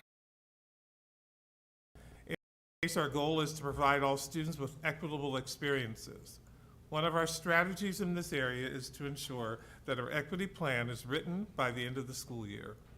Another strategy is making sure that we have inclusive practices in our schools to meet the diverse needs of our students. For each objective, we have specific measures of success. These measures are how we hold ourselves accountable. Without holding ourselves accountable, we really don't have a strategic plan. To that end, we have the completing of the equity plan. We increase our percentage of students who are underrepresented in advanced level classes and implement a multi-tiered system of support across the grade levels. You will find success measures for each of our objectives. Yearly, we will do a report to the Board of Education about our goals and the measures of success to keep people informed and to hold us accountable to what we said we were going to do. So what are the next steps? Board of Education is to approve the plan at the next meeting. We need to share the plan with our community so they're aware of it. We need to implement the strategies. Some of them are already happening. We have to monitor the work. There's an old adage that says what gets monitored gets done, and we need to make sure that we are monitoring this work. As I mentioned, we must do an annual review so that we'll keep our community informed. This is not a plan that we put on the shelf and not think about. This is a plan that we have to review on a continuous basis. And now I'll see what questions you may have of me. All right. About Ms. Grover? I don't have any questions. I think I've asked you a lot of the questions already. But I do think this strategic plan is great because it tells us where we're going. It tells our community, our parents, our students, where we've been, the work we're currently doing, and how we're going to get there. I love the measurement part, and that's something you and I discussed. As you had mentioned, some things we're not sure it might be completed at the end of 5 years, and that's why we're having the annual review to see how to monitor, and perhaps later on we will have something the following year. Like currently, we have the equity plan for the end of the year. By next year, we'll know what else can be done for the following year, and I think that's great that we have that in there. But I don't have any questions, so thank you. I'm not putting curriculum on the spot here, and I don't need them to answer this question, but to your point, I know Mr. Carries is looking at something with his curriculum office with regards to sort of auditing, and I'm going to use that word. He may use a different word, but deciding what will happen first, what will happen second, and then we can report out, this is what we've been able to do so far, and this is what more we have to do down the road. Mr. Karubis. Thank you for putting this together. I'm excited to see this come to fruition. I was a little nervous about what the plan would look like. I was concerned that we would be starting from scratch, but I see now that we have included a lot of the positive things that we have done with our goals, with our mission. So I like the idea that we're not starting from scratch, build it on our successes. Some of the areas that I'd like to point out is the curriculum. I think over the years we've had a lot of, we've been forced to focus on other areas, including responding to changes in state standards and mandates. And so the idea of us being able to focus on curriculum on our own and where we want that to go, obviously within parameters. But we've had stuff develop over the years across the system, and so I support a fresh look at the curriculum. I'm excited about that. The obviously an area that's a focus of mine is the facilities. It's not exciting the most, but you can't have student achievement if the building is leaking. And so it's a safety issue, it's a health issue, it's a workplace issue. So I like the fact that we are rebooting the Citizens Advisory Commission, getting some idea from the community on that. And the facilities assessment is important. We've done it in the past, and it's important that we do it again to see where we're at. When do we need to replace the roof? How much do we need to budget for the replacement of the roof? Are examples of things that we need to prioritize. And though it is kind of lost at on the last page, I do want to point out that through all this, we're not discriminating against anybody. And so we're trying to do a lot with creating opportunities, with providing equity, but at the same time, we're doing it in a non-discriminatory manner. And there's a place for that to all exist together. That's it. Thank you. Ms. Deming?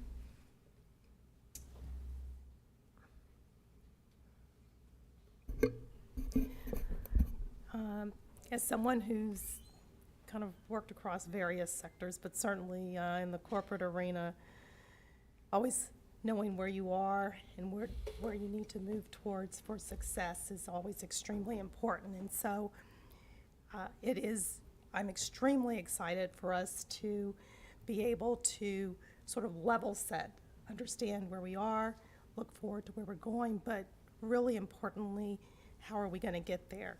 And one of the things that has been on my plate and concern is understanding and looking at measurements, knowing where we are and what do we need to do, but understanding the only way that we know that we're improving or where we are is if there's some type of measurement. So I'm very excited about this. So excited about the different areas, certainly student development, opportunities to look at our strengths in this district and at each level, and hopefully grow on those so that those schools and areas where we have opportunity areas, that we can hopefully help share more of that information and see that success grow everywhere, which we know we have wonderful staff that can help us do that.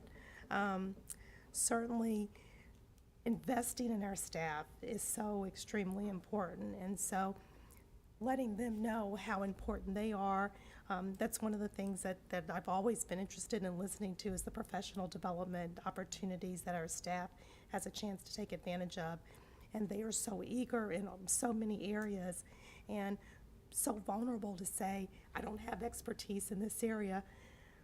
The district's giving me a chance to get that expertise or to grow, and them doing that. So that's really exciting.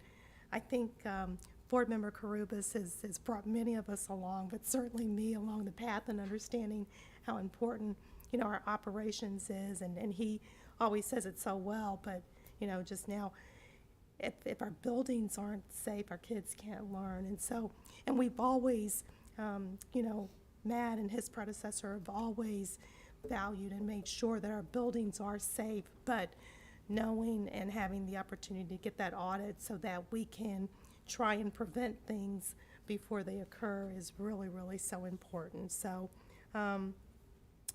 excited to see where we go. Thank you. And let's go for it. So thank you very much. Ms. Fosdick.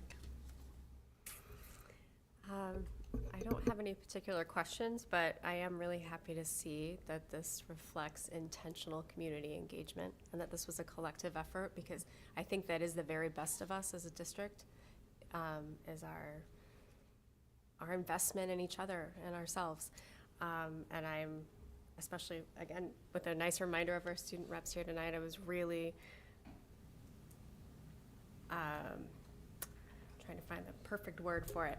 I was really warmed and delighted to see that student input here and to see adults listening to students, because that's who we're here to serve. So I'm thrilled that they're invested and involved in this process too. I was visiting a school today, and one of the students who was part of the student reps for the strategic plan, he said, "What's going on with it?" I said, we'll be talking with you soon. They really were a great group of students that we learned so much from them. That's wonderful. Thank you. Mr. Rising. So back in my day, no. There was a time, actually before I was on board, that our district used to have, if you can believe it, 30-plus goals as a district.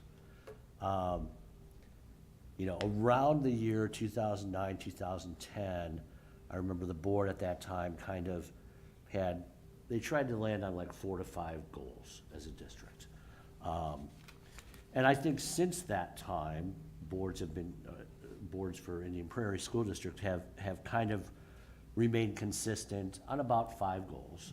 But you've kind of seen some tweaks where, well, they'll have sub-goals of a goal, you know, so it kind of got a little off track. And why I'm excited about the strategic plan is that a lot of times in the past with this district, and listen, I think the boards of education have been wonderful in setting the goals, because they made sure it was top-down work that was getting, directing superintendent to direct his administration and administrators to direct the schools and the staff. Why I'm excited about the strategic plan is because instead of those year-to-year goals that the district would set, they would get tweaked, or they would get rebooted, or they'd get changed a little bit. Why it's exciting to have this strategic plan in place is kind of like Ms. Deming alluded to, is that now it's going to be longer term work, right? So,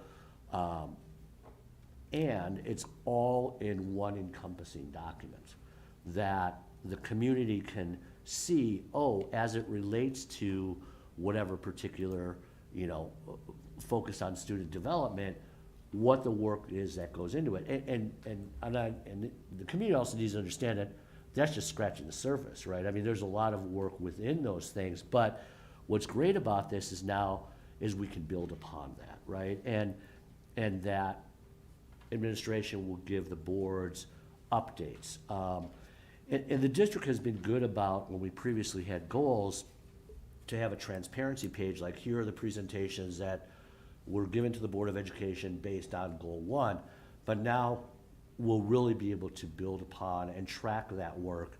And I loved that the committee and the board wasn't part of this, so it was the committee work that did this work, that they looked at the strengths and weaknesses and the opportunities and the threats. And I'm encouraged that these are very much SMART goals, which are specific and measurable, achievable and realistic and time-bound, because now it allows the boards and future boards, administrators, future administrators, teachers, future teachers, to all work together on a bigger picture. So I'm excited about this. I'm excited about, how we'll start reporting this out and informing the community. So I think it's wonderful work, and thanks again.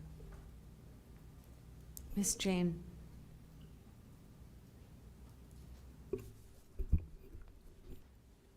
I want to commend you, Dr. Talley, and the whole team that created this document that we got to see a draft of, in that you managed to do this under during a very busy time last year, and even though it may have been delayed in when you had hoped to start this, you still managed to get that in. And so I think that's really commendable, and it also tells us and the community how this is that this is important.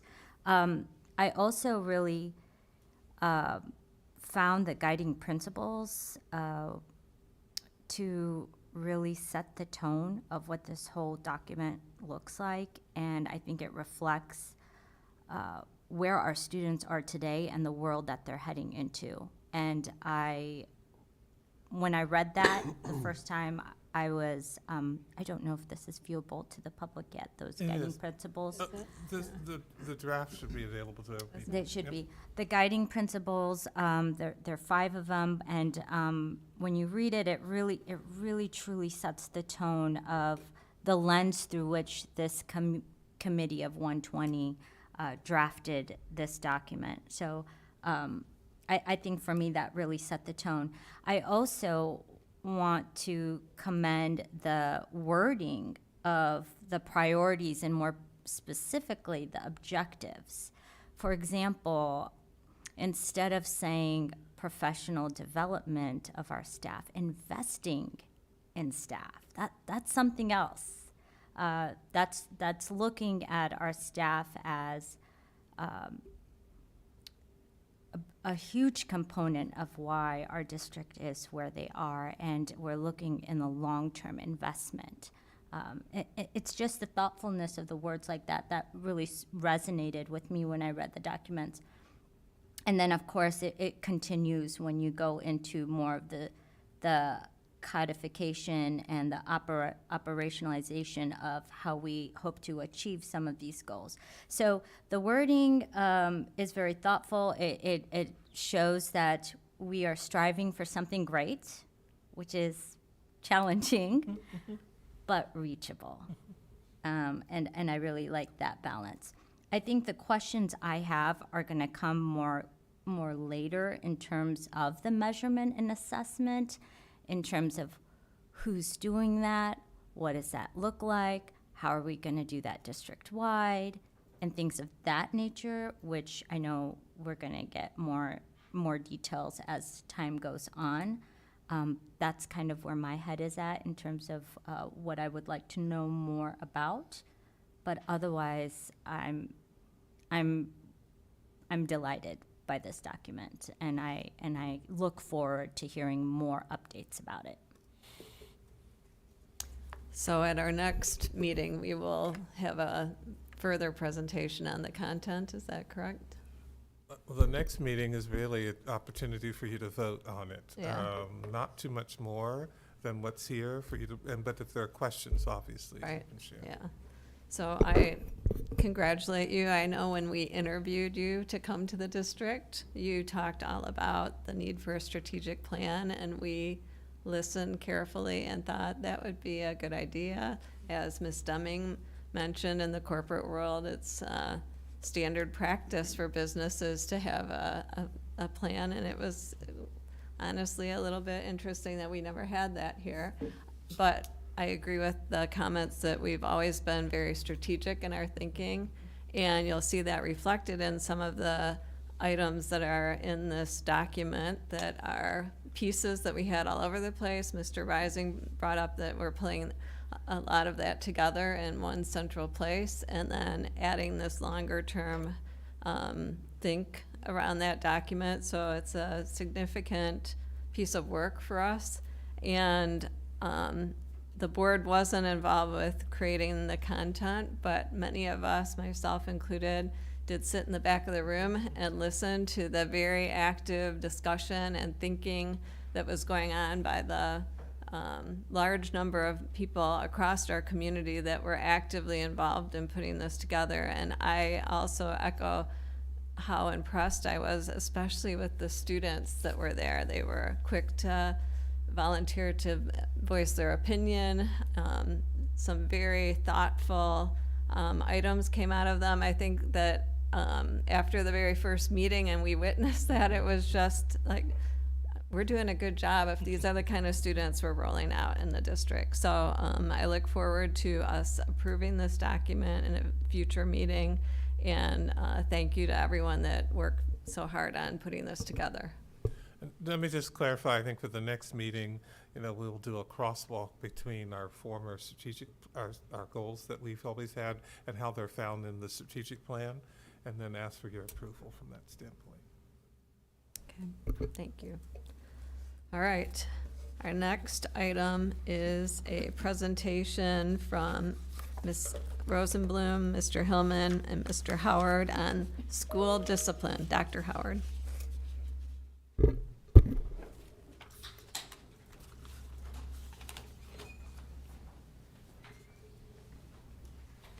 And as they're coming to the table, I just want to give some a lead-in to their discussion, if I may. So this will be our annual report on school discipline. Due to COVID-19, we did not do our annual report for the past 2 years. Therefore, this is our first report in several years. Before the team from Teaching and Learning starts, I want to provide a national perspective about student behavior over the past couple of years. In an article from the New York Times from May of this year, from a survey of 362 school counselors from across the country, almost 3/4 of them said the children they serve in schools were having more difficulty solving conflicts with friends. In an article from the Washington Post dated July 6, 2022, the reporter Donna St. George shared data from a federal survey that showed 80% of public schools reported that the pandemic had taken a toll on student behavior and social emotional development. 56% of schools reported a rise in classroom disruptions because of student misconduct in the 21-22 school year.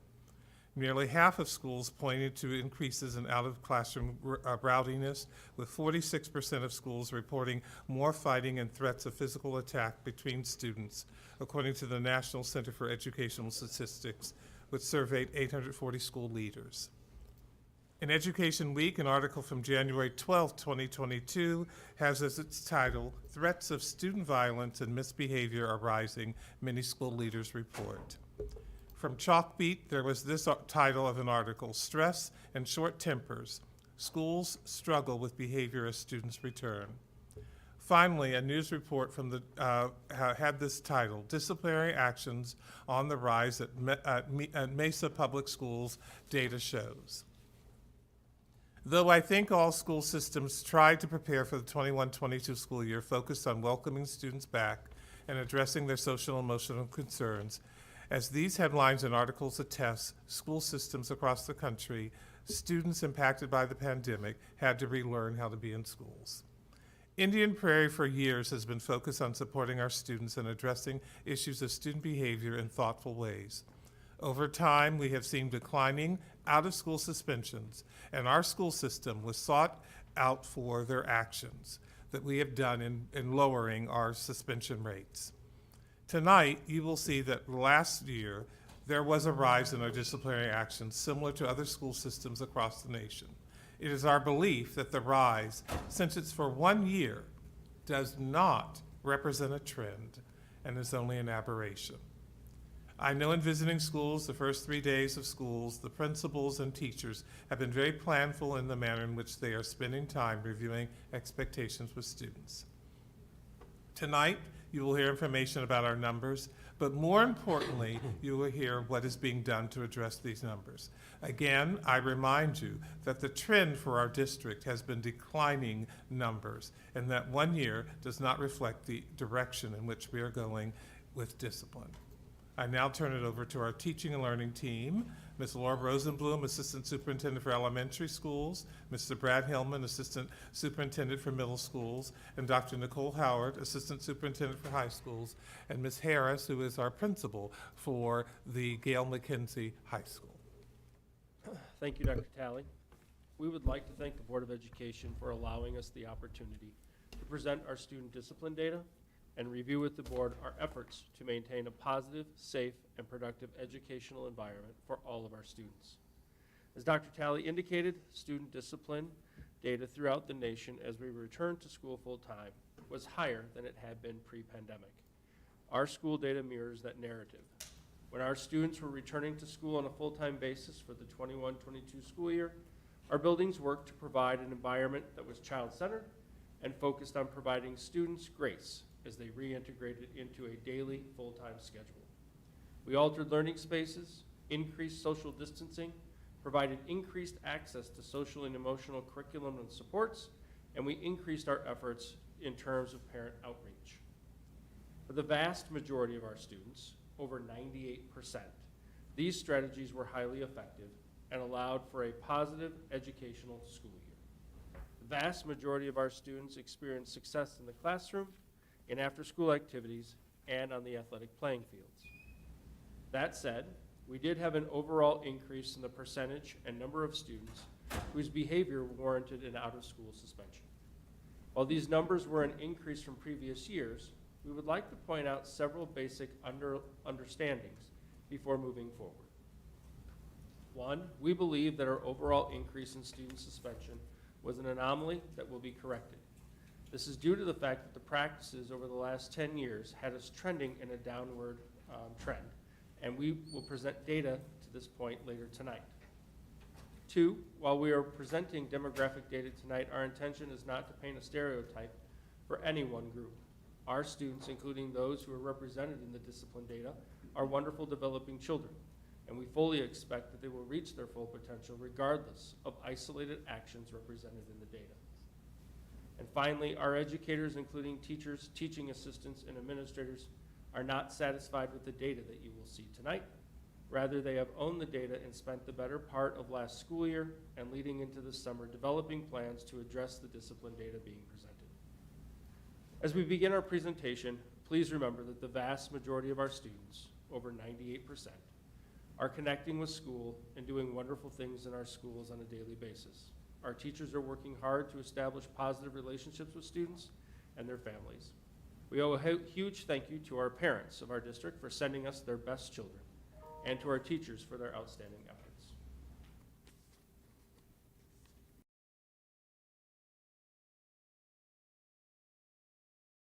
Focuses on student behavior and the potential consequences for any student behavior that is not meeting expectations. Additionally, we will update the board on current interventions that we are using with all students and with those students who require greater assistance. In order to better understand our interventions, our administrators and educators value the time that we have with our students and want our students in class learning as much as possible, the keeping kids in class philosophy. To that end, we have tried to limit the usage of out-of-school suspensions and in-school suspensions. When we have felt the need to utilize exclusionary discipline, we have tried to use the absolute minimum number of days to allow the needs of all parties to be met. We have previously and will continue to provide you data on the actual number of students suspended. But a component missing from the data is that we continue to reduce the number of days assigned to infractions with the goal of keeping students in class to the greatest extent possible. Additionally, you will also, as we students who were suspended out of school, and finally, you will hear about a pilot program being implemented at Gail McKenzie High School. Last but not least, before moving forward, we would respectfully ask that board members hold their questions until the end of the presentation, unless you are just so giddy and you want to jump in during the middle. We'll obviously entertain those. Kitty, it's 9 o'clock, right? All right. I'm studying. That's where we want to be, home in bed. All right, so the multi-tiered system of support, which is our universal components we're going to be talking about next. When it comes to student behavior within our schools, our main goal is to set all students up for success and to reduce the likelihood of student. We have accomplished this in many ways. We ensure adult presence during unstructured time, such as passing periods. We provide clear and direct expectations for students, and we work to establish meaningful relationships with our students. These efforts are provided for the benefit of all students. They are universal supports that are implemented throughout the school. In order to build a positive environment for all students, there is one aspect of this that we focus on, which is implicit bias training. In this training, we work with staff to understand their own bias. Expect staff to suppress these biases, but rather acknowledge them and work to better understand how these biases may negatively impact their interactions with students, with families,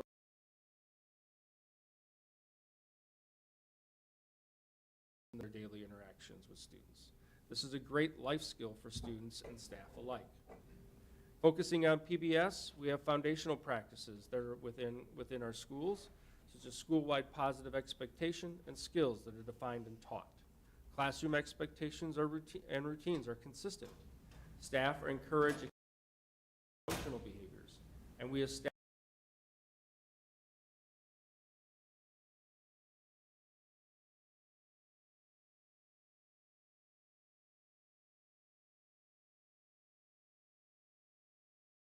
our actions, and then repairing relationships when they have been fractured. The reintegration of students into the learning environment is definitely a key component of restorative practices. And finally, we have worked to have collaborative relationships with our SROs, which are our student resource officers, so that school administrators and SROs can strive to provide an educational environment centered around student learning and safety. As an SRO, their focus is on providing redirection and engaging in educational and relationship building activities with students and staff. Mr. Hillman just shared with you the universal supports that are in place for all students. The next level of support is targeted support. These supports are put in place based on the needs of the students. Some of these supports include creative responses or alternatives to suspension. It could include detention or an in-school suspension. One of the nice things is that we are able, as Mr. Hillman says, we're really working hard to minimize that, but we're also able to pair that with in-school suspension, which really creates an opportunity for a faster reintegration to the academic environment. School or return to school, even for the provide that SEL support, repair the relationship so they return to class ready to go.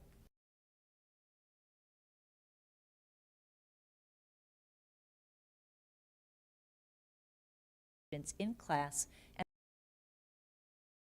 we do recognize that out-of-school suspension creates a loss of instructional time, which is why it is reserved for the most significant infractions. We also incorporate components of conflict or repair damaged relationships before it leads to a suspendable offense. It could be student to student or even student to staff member. Additionally, increased parental contact is important. It includes proactive. We reach out to the families to share what we're noticing is happening with their student, to ask what they're noticing about their child so that we can work together to find solutions. We also host re-entry meetings, which is another important support, where it's a meeting when the student returns to school to help them make that smooth transition. And then importantly, we continue to offer family counseling and supports through our district, but also in collaboration with Youth 360 Services and other community resources. As you can see on this slide, individual student level, to the grade and house level, to the whole school level, and even the district level. Previously, one of the influences we did see last year was students had maybe forgotten what it was like to be all together in a smaller space like a school. Reteaching routines and expectations for students was important. We also discovered that there were tensions that existed because of COVID, and that did become a factor in causing conflict between students.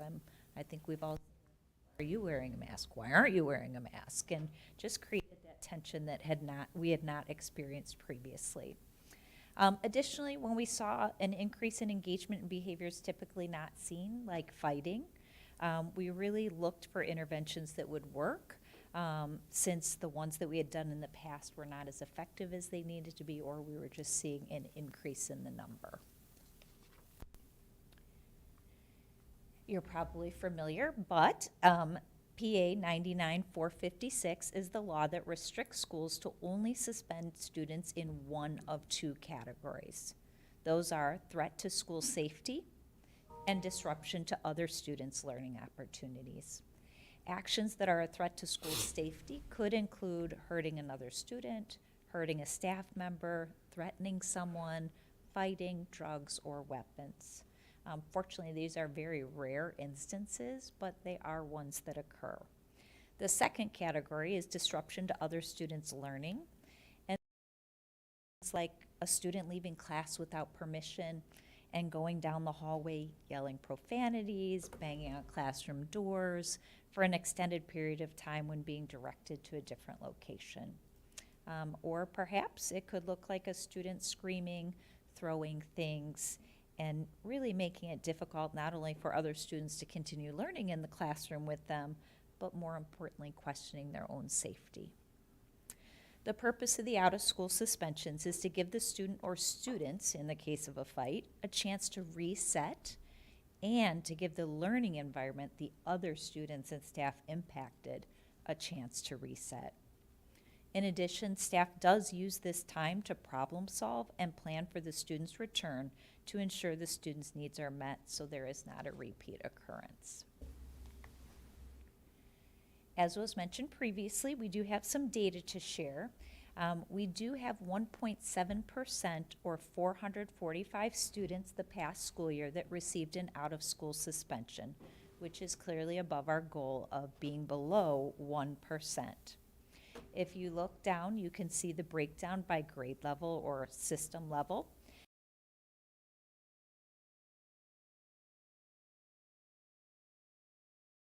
The universal and targeted systems that are in place. I mean, wow, 25,521, that's a lot. We want more. And so we will continue our efforts this year to achieve our goal of having less than 1% of our students receive an out-of-school suspension. You may have to get your glasses or your magnifier out to see this, but we did actually highlight the farthest right bar in each section does have a black bold around it, and that is this year's data. So you can see we're looking at data over time, as was previously mentioned, but thanks to the hard work of the IPSD team and the intentional systems that have been put into place to improve student behavior and reduce the use of exclusionary discipline, we have seen that downward trend in overall suspension numbers since 2011. This was our first year to see a noticeable increase. As Dr. Talley shared before, the increase in out-of-school suspensions and concerns about student behavior is not unique to 204. It is a nationwide trend. We do believe this is partially a result of the impact of COVID, the interruption to the typical school experience for students, the overall stress and trauma, which increase the social emotional needs of our students, has impacted their behavior at school, which has resulted in more out-of-school suspensions. We will be looking again closely at our data this year to determine if this was an anomaly that was in fact corrected. You'll see the elementary suspension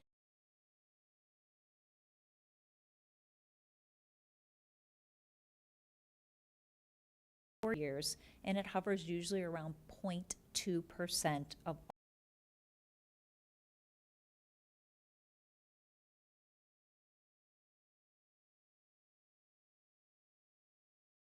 learning, but also to keep our classrooms safe. And this really is a credit to our dedicated staff and our building leaders. So at the elementary level, what does an infraction look like? Our number one reason at the elementary level is physical aggression. As I stated before, these are rare incidents, but they are serious ones. At the elementary level, it could look just like at the other levels, students fighting. It could look like a student throwing an object at a teacher that causes her nose to end up bleeding, or after an altercation, then trying to leave the building on their own. And obviously at the elementary level, that's a serious safety concern. So situations where the student demonstrates unsafe behaviors that put others or themselves at risk are the most frequent reason for an out-of-school suspension.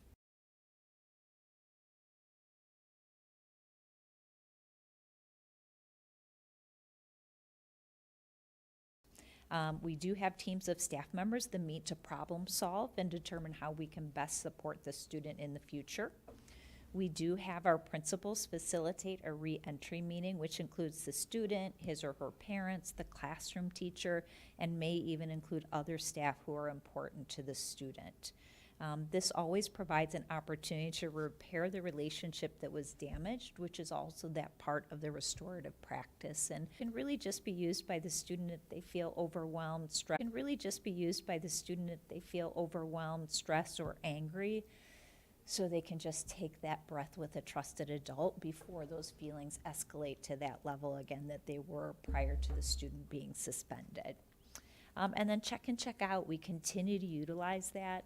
It may look a little bit different as the student returns, maybe meeting a little more frequently with their coach, maybe just lengthening the time they meet with their coach, again in an effort to make sure that that child feels very connected and belongs to the school and the system, and that those teachers really have a chance to reach out to them. And finally, our team has the great advantage of being able to invite our BCBAs or RBTs to come and provide input and coaching for us to even better meet their needs. We are fortunate to have many supports for our students as we help them learn how to manage their emotions and be safe at school. Mr. Hillman will now tell you about the middle school data. So as was shown in the previous historical slide, which was slide 8, we also did have that trend decreasing in our overall suspension rate. That obviously has an uptick in this particular school year that we're talking about of 21-22. And this is hopefully a sharp rise that has equaled where we were in 2015. So we regressed a little bit in our efforts there. All demographic groups did see a rise in the number of suspension, with our African American or Black students showing the greatest increase and the highest number of out-of-school suspensions. The infractions showing the greatest impact are shown on the screen, with physical aggression, reckless conduct, and gross insubordination. Physical aggression, in this particular case, is generally a kinder name for fighting. And when students engage in a physical aggression that warrants a suspension, the fight was larger in nature or involved repeat offenders. It's generally not still something that we use all of the time for small pushing and shoving things, but when you see a physical aggression fight, it was for something larger or a repeat offense by a student. Reckless conduct can mean many things, from lying about there being an active shooter in the building and causing a great deal of stress for students and staff and parents, to causing a physical disruption to the school day that negatively impacted all students who witnessed it. And finally, gross insubordination references egregious actions towards teachers and or staff. Please understand that this is not simply walking away from an administrator, refusing to take off a hood, or even swearing at an administrator. These actions involve hostile actions, words, and aggressive behavior that negatively impacted students who witnessed the behavior. These types of actions cause witnesses to be conserved for their safety and for the safety of the adults in the building. As for intervention, we have had many efforts to involve parents and work with 360 Youth Services as soon as possible when we are seeing negative trends with students. We have had the best impact on student behavior when parents are willing to engage with the school and the services we offer. We have had great success partnering with parents and look forward to continuing those established relationships in the future. Additionally, we have embedded risk education and social emotional learning into the school day through the use of our Achieve period. Our goal is to provide a consistent universal understanding of the expectations at school and a consistent response when those expectations are not met. And now I'll turn it over to Dr. Howard. Thank you. At the high school level, we saw similar increases across our student groups as well. In this past year, we had 269 students experience an out-of-school suspension compared to 211 in 2019. We knew going into the school year that we were going to have challenges, and we did our best to prepare for those. And it's important to note that for every incident that led to exclusionary discipline, there were several more potential ones that did not. And that's thanks to the work of those school teams. We had them resolve issues with students based upon information they had received from other students, sort of see something, say something. Students let them know that there was a student in some sort of conflict or experiencing a traumatic event that might lead them to lash out in school, so they were able to grab those students and have conferences with them and connect them with resources. We provided explicit lessons on expectations for behavior. They had signage throughout the buildings promoting the expected behaviors for our students. We also had parents who contacted staff about potential issues that they were aware of. And then we had our staff being very aware of the student environment, looking at faces, looking at body language, looking for anything that may have been atypical, and alerting our counselors and social workers to potential issues so they could intervene before a problem escalated and became a bigger problem. So I want to publicly acknowledge all of the hard work and effort of those parties in conflict resolution, reporting potential issues, engaging in restorative conversations, and providing social emotional supports that contributed to 97% of our students not experiencing an out-of-school suspension.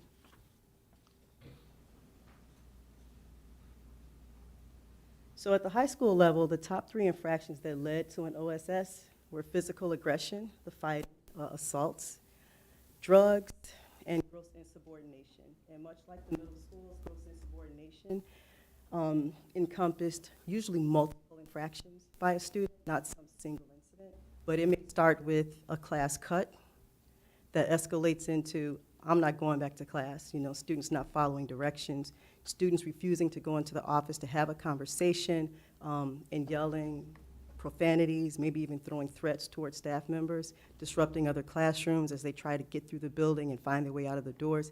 So it was usually multiple incidents that led to the gross insubordination that caused a major disruption of creating the need for students to take a break from school. But by far, the most significant contributor to the increase in our OSS numbers was fighting. The number of fights and the number of students involved in a single fight significantly increased last year.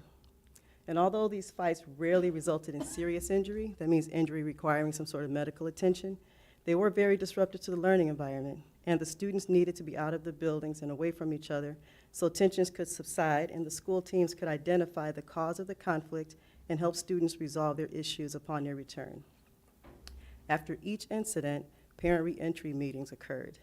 And during these meetings, they reset those expectations, connected students to identified and needed supports, like a 360 youth services, maybe even some drug education around vaping, conflict resolution services. And we wanted our students to make sure they could finish the school year successfully. And the interventions following OSS were effective for about 77% of our high school students. They did not commit an additional infraction that led to an out-of-school suspension. And while this is excellent, that leaves 23%, or 61, of the suspended students who continued to struggle. They needed something different. So after researching promising practices in the field and visiting a district in Dallas that was implementing an intervention successfully, we identified the Reset Center as a promising model to deliver intensive intervention for these and other students for whom our current interventions just weren't working. So Ms. LaTanya Harris, who is the principal of Gail McKenzie High School, formerly known as Wheatland Academy, She has experience in providing intensive supports for students, Tier 3 education and alternative learning, and she is leading the charge in implementing this pilot program. So I'm going to turn it over to Ms. Harris. Hello. So the RESET program will be more of a short-term therapeutic program, and it's designed to focus on behavior interventions and academic support for high school students at this time. It will assist with providing solutions to behaviors that are being constantly displayed. The goal is to successfully transition students back to their home school with the plan to decrease suspensions, loss of credits, and the recidivism of students being recommended for expulsion and outplacements. The Reset Center plans to use a positive behavior model with clear and consistent expectations to create a safe learning environment where progress on social and academic goals will occur for all the students that's in the program. Homeschools and parents should be actively involved in the program. Students will be provided a teacher that specializes in restorative practices, access to a school clinician, be it a social worker or a school psychologist, weekly groups while they are in the program, assistance with academics, daily check-ins, SEL support on demand, and teacher collaboration with the homeschool dean. Students will leave with a plan or skills to transition back to their home school. They'll leave with hopefully better social skills, conflict management skills, and just ways to deal with the things that's happening in the bigger buildings when they leave the RESET program.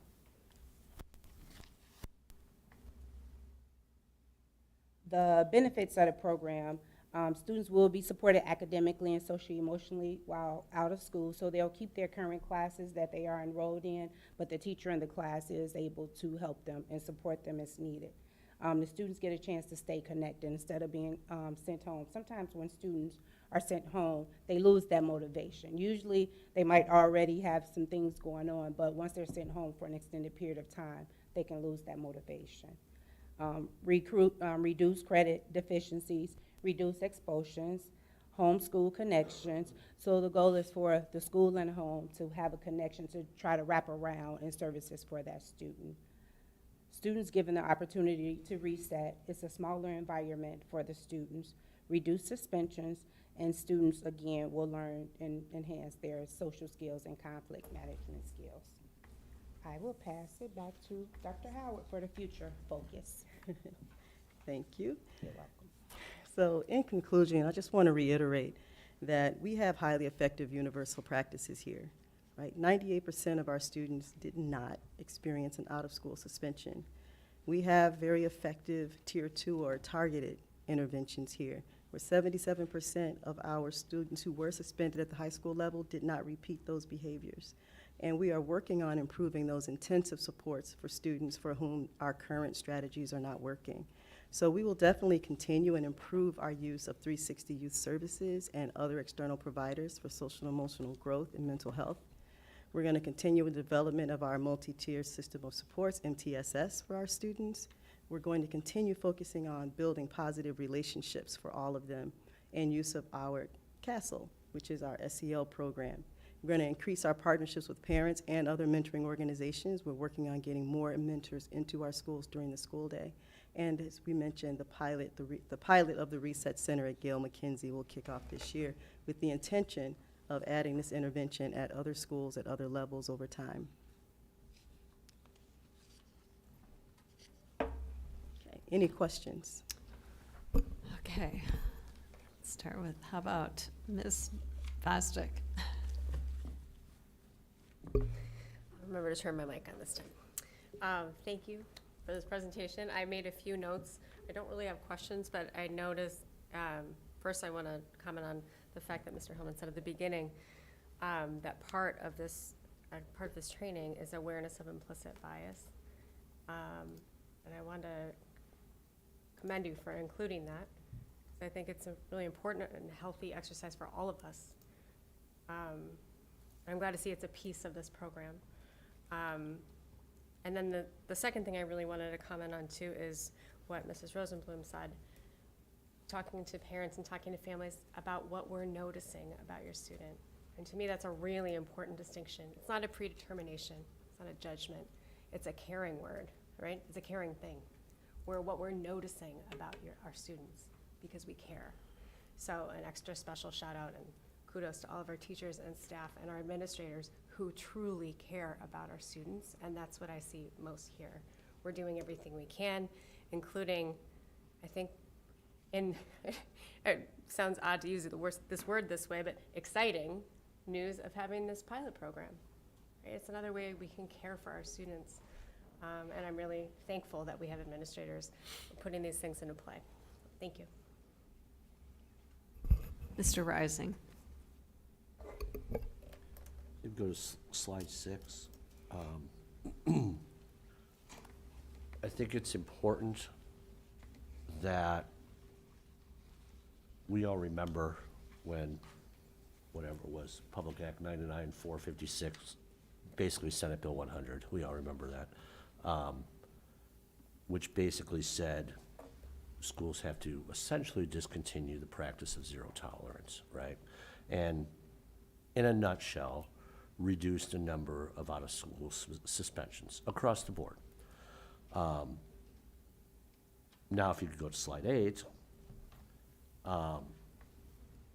I agree with what Mr. Hillman said. I agree with what Dr. Talley said. I truly do believe that last year was an anomaly, and I'm hoping it was. And I'm going to call it like it is. I think kids came back to school after the pandemic that lived in environments where there was no rules, there was no guidelines or boundaries or anything like that, and I think they forgot how to act in school. Now, I think kids are getting back to that, and I'm not pointing fingers. I think all kids experience this to some extent, right? But now what do we do about it? And now I think we have to see if those numbers are back to where we were trending for the past 10 years. But there are definitely some concerns there. And I'm not gonna overreact because I wanna see what the discipline numbers come in after this year. But I think as a board, as a parent, none of us should be okay with this. And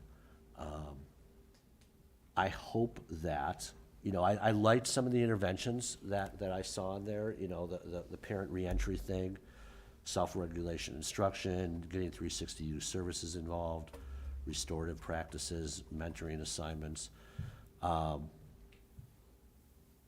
I think we can agree that when there are certain schools where we see a higher level of discipline or discipline issues. And I think regardless of what the numbers do this next year, I think we need to put more resources in place in those schools.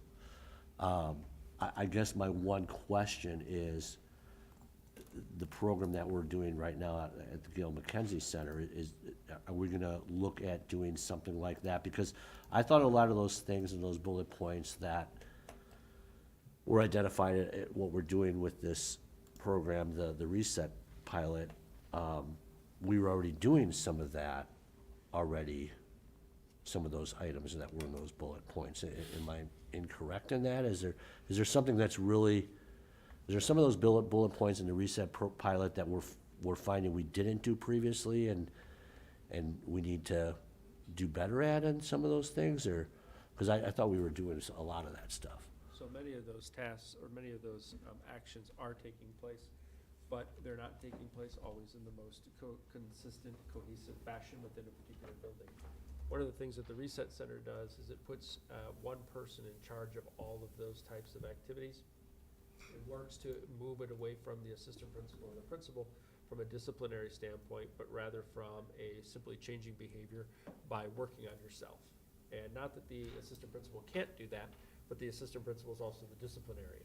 So sometimes it's a little hard to walk that fine line.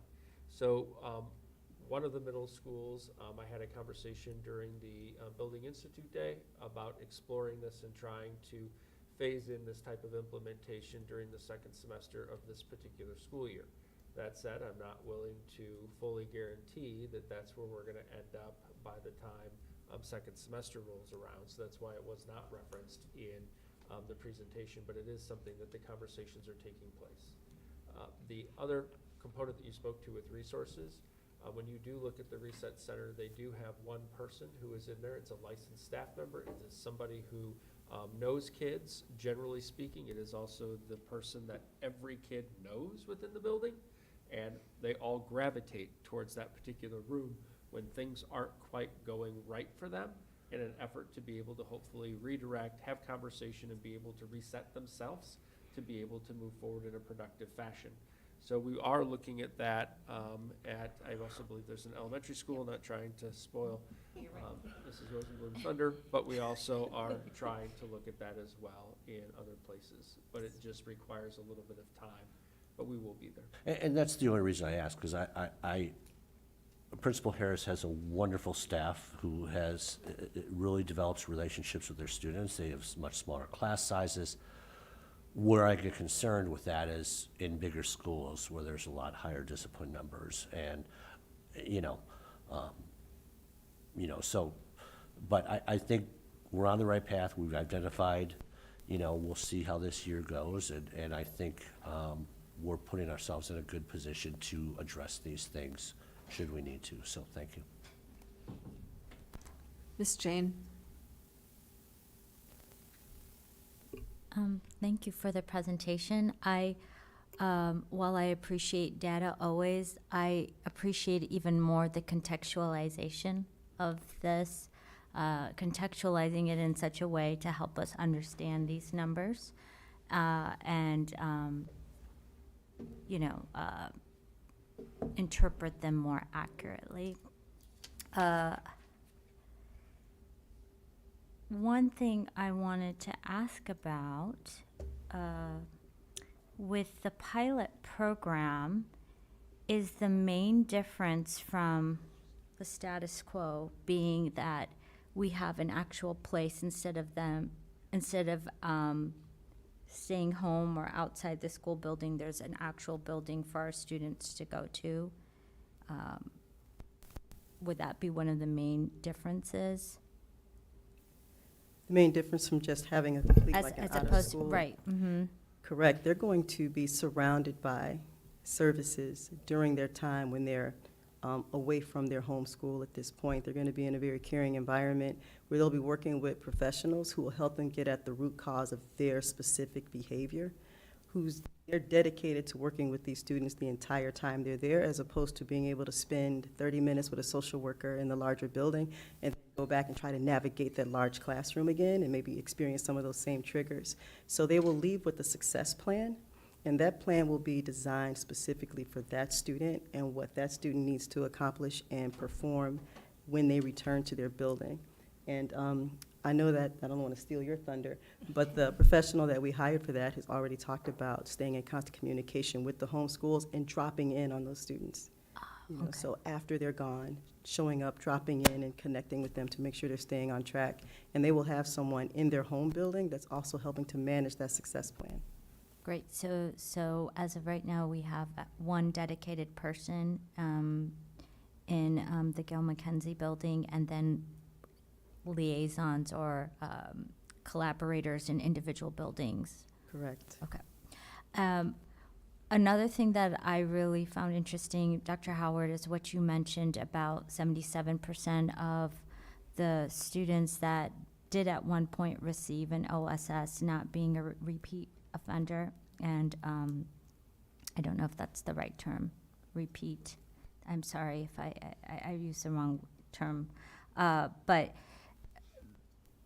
do we have some data on that for middle school in terms of whether our targeted or universal approach, and you don't, I'm sorry if you don't have that information out, but that was just something I was interested in. I believe according to Mr. Sprandl today, and when we were reviewing our numbers, we're sitting at about 66%. Okay. All right. Well, I really hope this is an anomaly, but what is this past year was an anomaly, but what is makes me more hopeful is the measures that you have in place right now, and that we're not just hanging our hat on the fact that it could be an anomaly, but we're still actively trying to find ways to help these students. So thank you. Ms. Grover.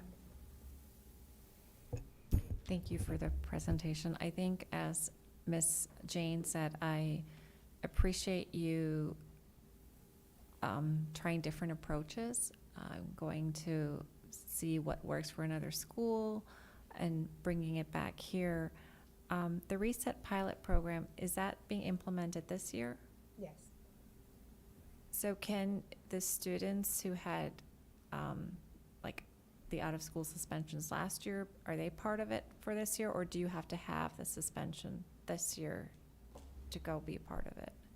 Suspension this year. The teacher now is getting it together, protocols, and then she's going to meet with the 3 high school assistant principals and deans to roll out the program and a profile of the student that we'll be targeting. So the goal is for it to open in October. Okay, because because I'm thinking out loud here, if we know that certain students it would benefit those students who had concerns from last year, they could benefit, we could get them started. So this pilot is in lieu of the out-of-school suspension, like if a student is supposed to get an out-of-school suspension, instead they would go here? Or is it that students that we think are going to have this go here? Do you understand what I'm trying to say? Mm-hmm. It can be in lieu of out-of-school suspension. Students will have the opportunity, instead of sitting at home for the 10 days, to come to the Reset program. And it will also be open for unique individuals. Can't give an example of that type of student right now, but different unique situations, because I've dealt with different unique situations looking for placement at the high school. So students like that, I think, will fit well there. Right. There are some students who are on the radar who haven't necessarily gotten to the point of this, but we know they're kind of on the cusp. So those are the students we'll have Right. the conversations about, some kind of preemptive work within the Reset Center, whether it's them going there or the professional going to the building. Great, and that's what I was trying to get at.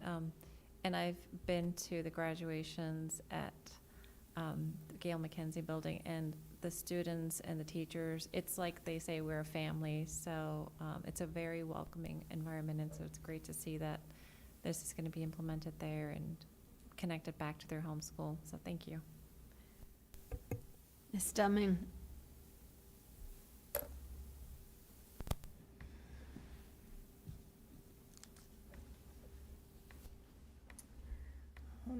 Thank you for sharing the numbers. It's always, oh, sorry. It is always helpful. I know we got the overall, but it is extremely helpful. If I would like to understand what we look like from a school standpoint, individual schools. I would be interested in that. You shared information regarding implicit bias training, and can you share a little bit more? Is that for overall staff? Is that for, where is that occurring? How is that happening? So that is training that all of our teachers have received over multiple sessions. Our new teachers also participate in that when they are welcomed on board to our districts, so that way they have a better understanding of where we're at as a collective district and how it is that we want our students to be worked with. So that is something that is an ongoing training, and something that I wouldn't say is simply a one-off, but would be continue to be part of the equity plan that would probably be presented to you later or at the beginning of next year, according to the strategic plan. You know, as I look and I see where we stand on that, demographic breakout, that's extremely concerning, and wanting to know where, as we look at out-of-school suspensions and the reasons, understanding, I'd love to be able to understand the breakouts if demographically you know, what we look like, reasons why, some of the reasons that you shared that there could be out-of-school suspensions. What does that look like from a breakout standpoint? I'd love to see some of that information. Does that make sense, what I was, okay.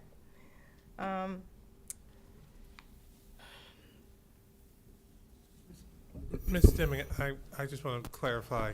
So, for example, when we think about an issue of Whether it's aggressive behavior. physical aggression, Correct, how many students, what is the demographic breakdown correct. Yeah, within that? by level, yeah. Yep. Exactly. And we talked about coaches, so are those coaches for students only? Are there educator coaches, or what are the coaches? Are the coaches working with students? About the check-in, check-out? Yeah, yes, okay, Yes. so that's for our students? Thank you. Okay. Yes, that is for our students. So it's someone that starts the day with them and ends the day with them and checks in and also does goal setting and keeps tabs on how they're doing. Okay. And were there any, has this, the pilot that we're working on or sharing, have they done anything at the middle and elementary level as well? I know we're piloting at the high school level, but, So we both have schools that will be looking into it and hopefully applying it in the near future. Like Brad said, maybe second semester. okay. And any possibility on getting, instead of having to wait until the end of the year, will we have a chance to kind of see where we stand mid-year? So with regards to suspension data, we do one in probably be about February is when we provide it for the first semester and get that information out to you. Great. Thank you. Mr. Karubas. Thanks for the presentation. Dr. Howard, this is related to some of the questions I had asked previously. The slides mention the keep kids in class philosophy. Does that philosophy allow for the removal of kids that are disruptive to the educational environment of the class? For high school specifically? Yes. Or many of the behaviors that we're talking about here occur outside of the classroom, bathrooms, stairwells.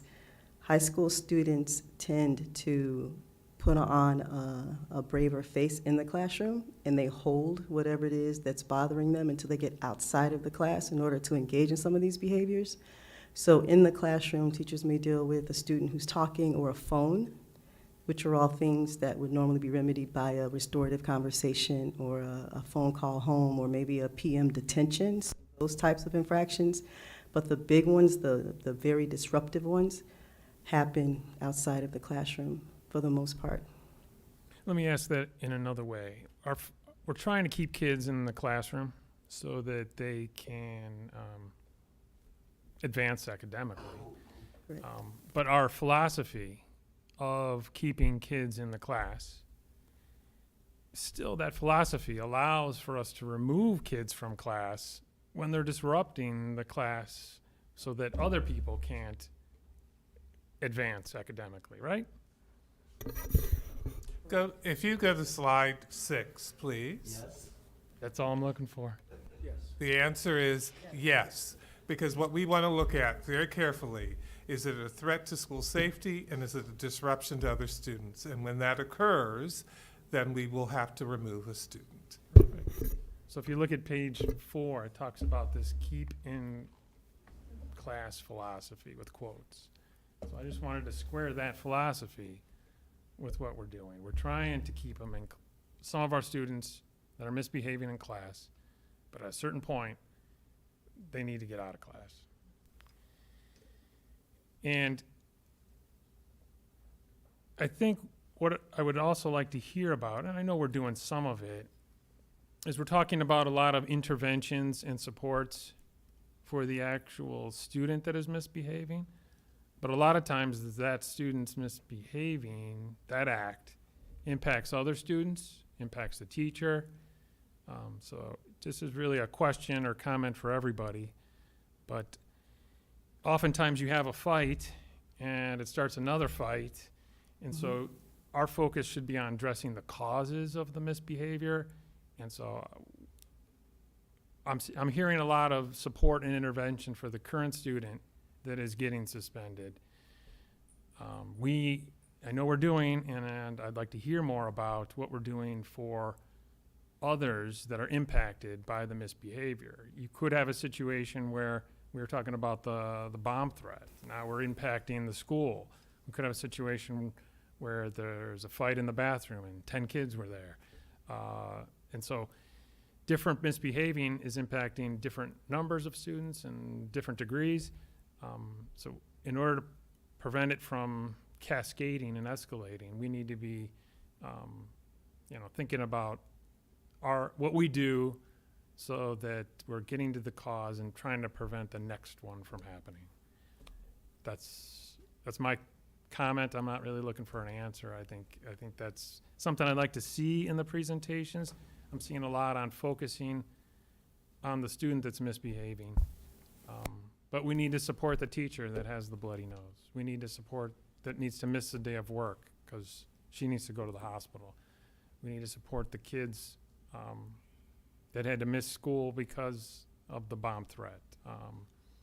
And that is factored into the discipline and its impact on all the students' safety and achievement. So that's my comment.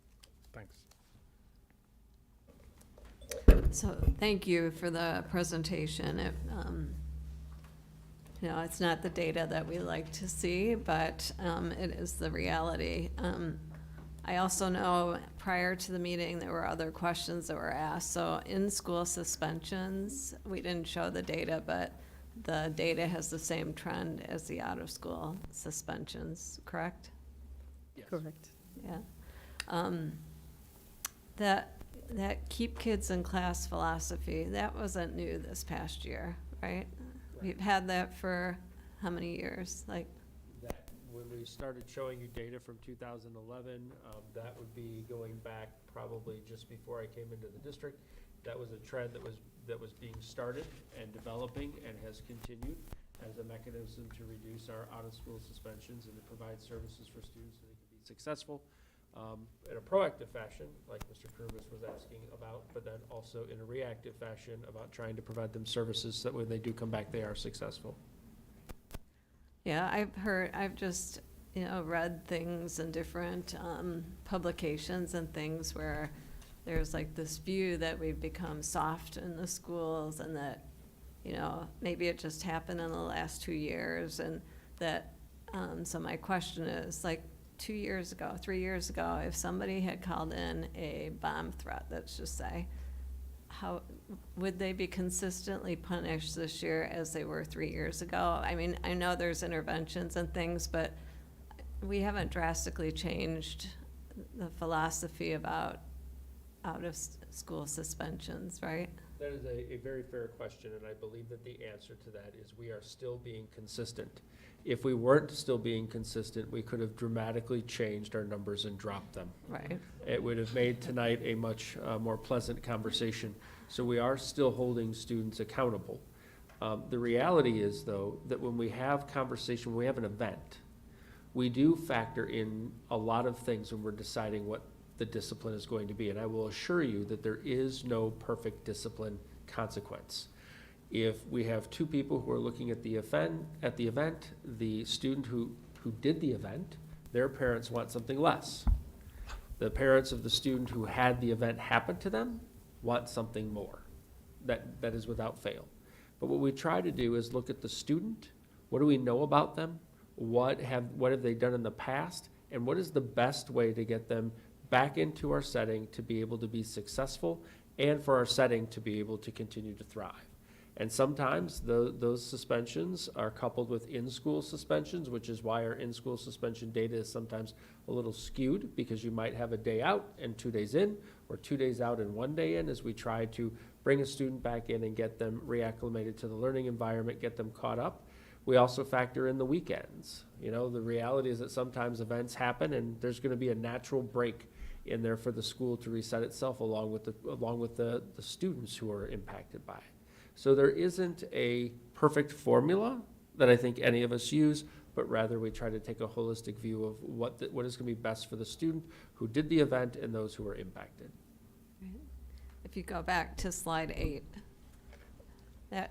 that chart kind of tells you that, I mean, are we being softer on kids? I would look at this and go, no, I mean, there was a lot of bad behavior. That's what this tells me. So I really also hope this is like a one-time, there was a lot of stuff that went on the last 2 years, and I think it takes a lot of energy to have the students be prepared and acting appropriately in school. So I agree with that. I also appreciate all of the interventions that we're trying with these students. I was very concerned. I had questions like from a month ago when we had more of the data about repeat students that are repeating actions, and how do we focus on those specifically. And I see new things trying. I'm very curious about the pilot program because I do see that it's not insignificant, the number of students that are repeating their actions. And when you look at the volume of incidents, then you see a number that shows you that those students we need to try something new with them. Thank you. I hope some of the things that we're putting in place are gonna work on addressing this, and we see much better behavior this year across the board. So thank you very much. Thank you. Okay, our last agenda item is legislative advocacy and Board of Education update. Does anyone have any items? No? Okay, I need a motion to adjourn. Motion to adjourn. Is there a second? Second. All in favor? Aye. Any opposed? No. Okay. Thank you. Everybody stick around, you guys.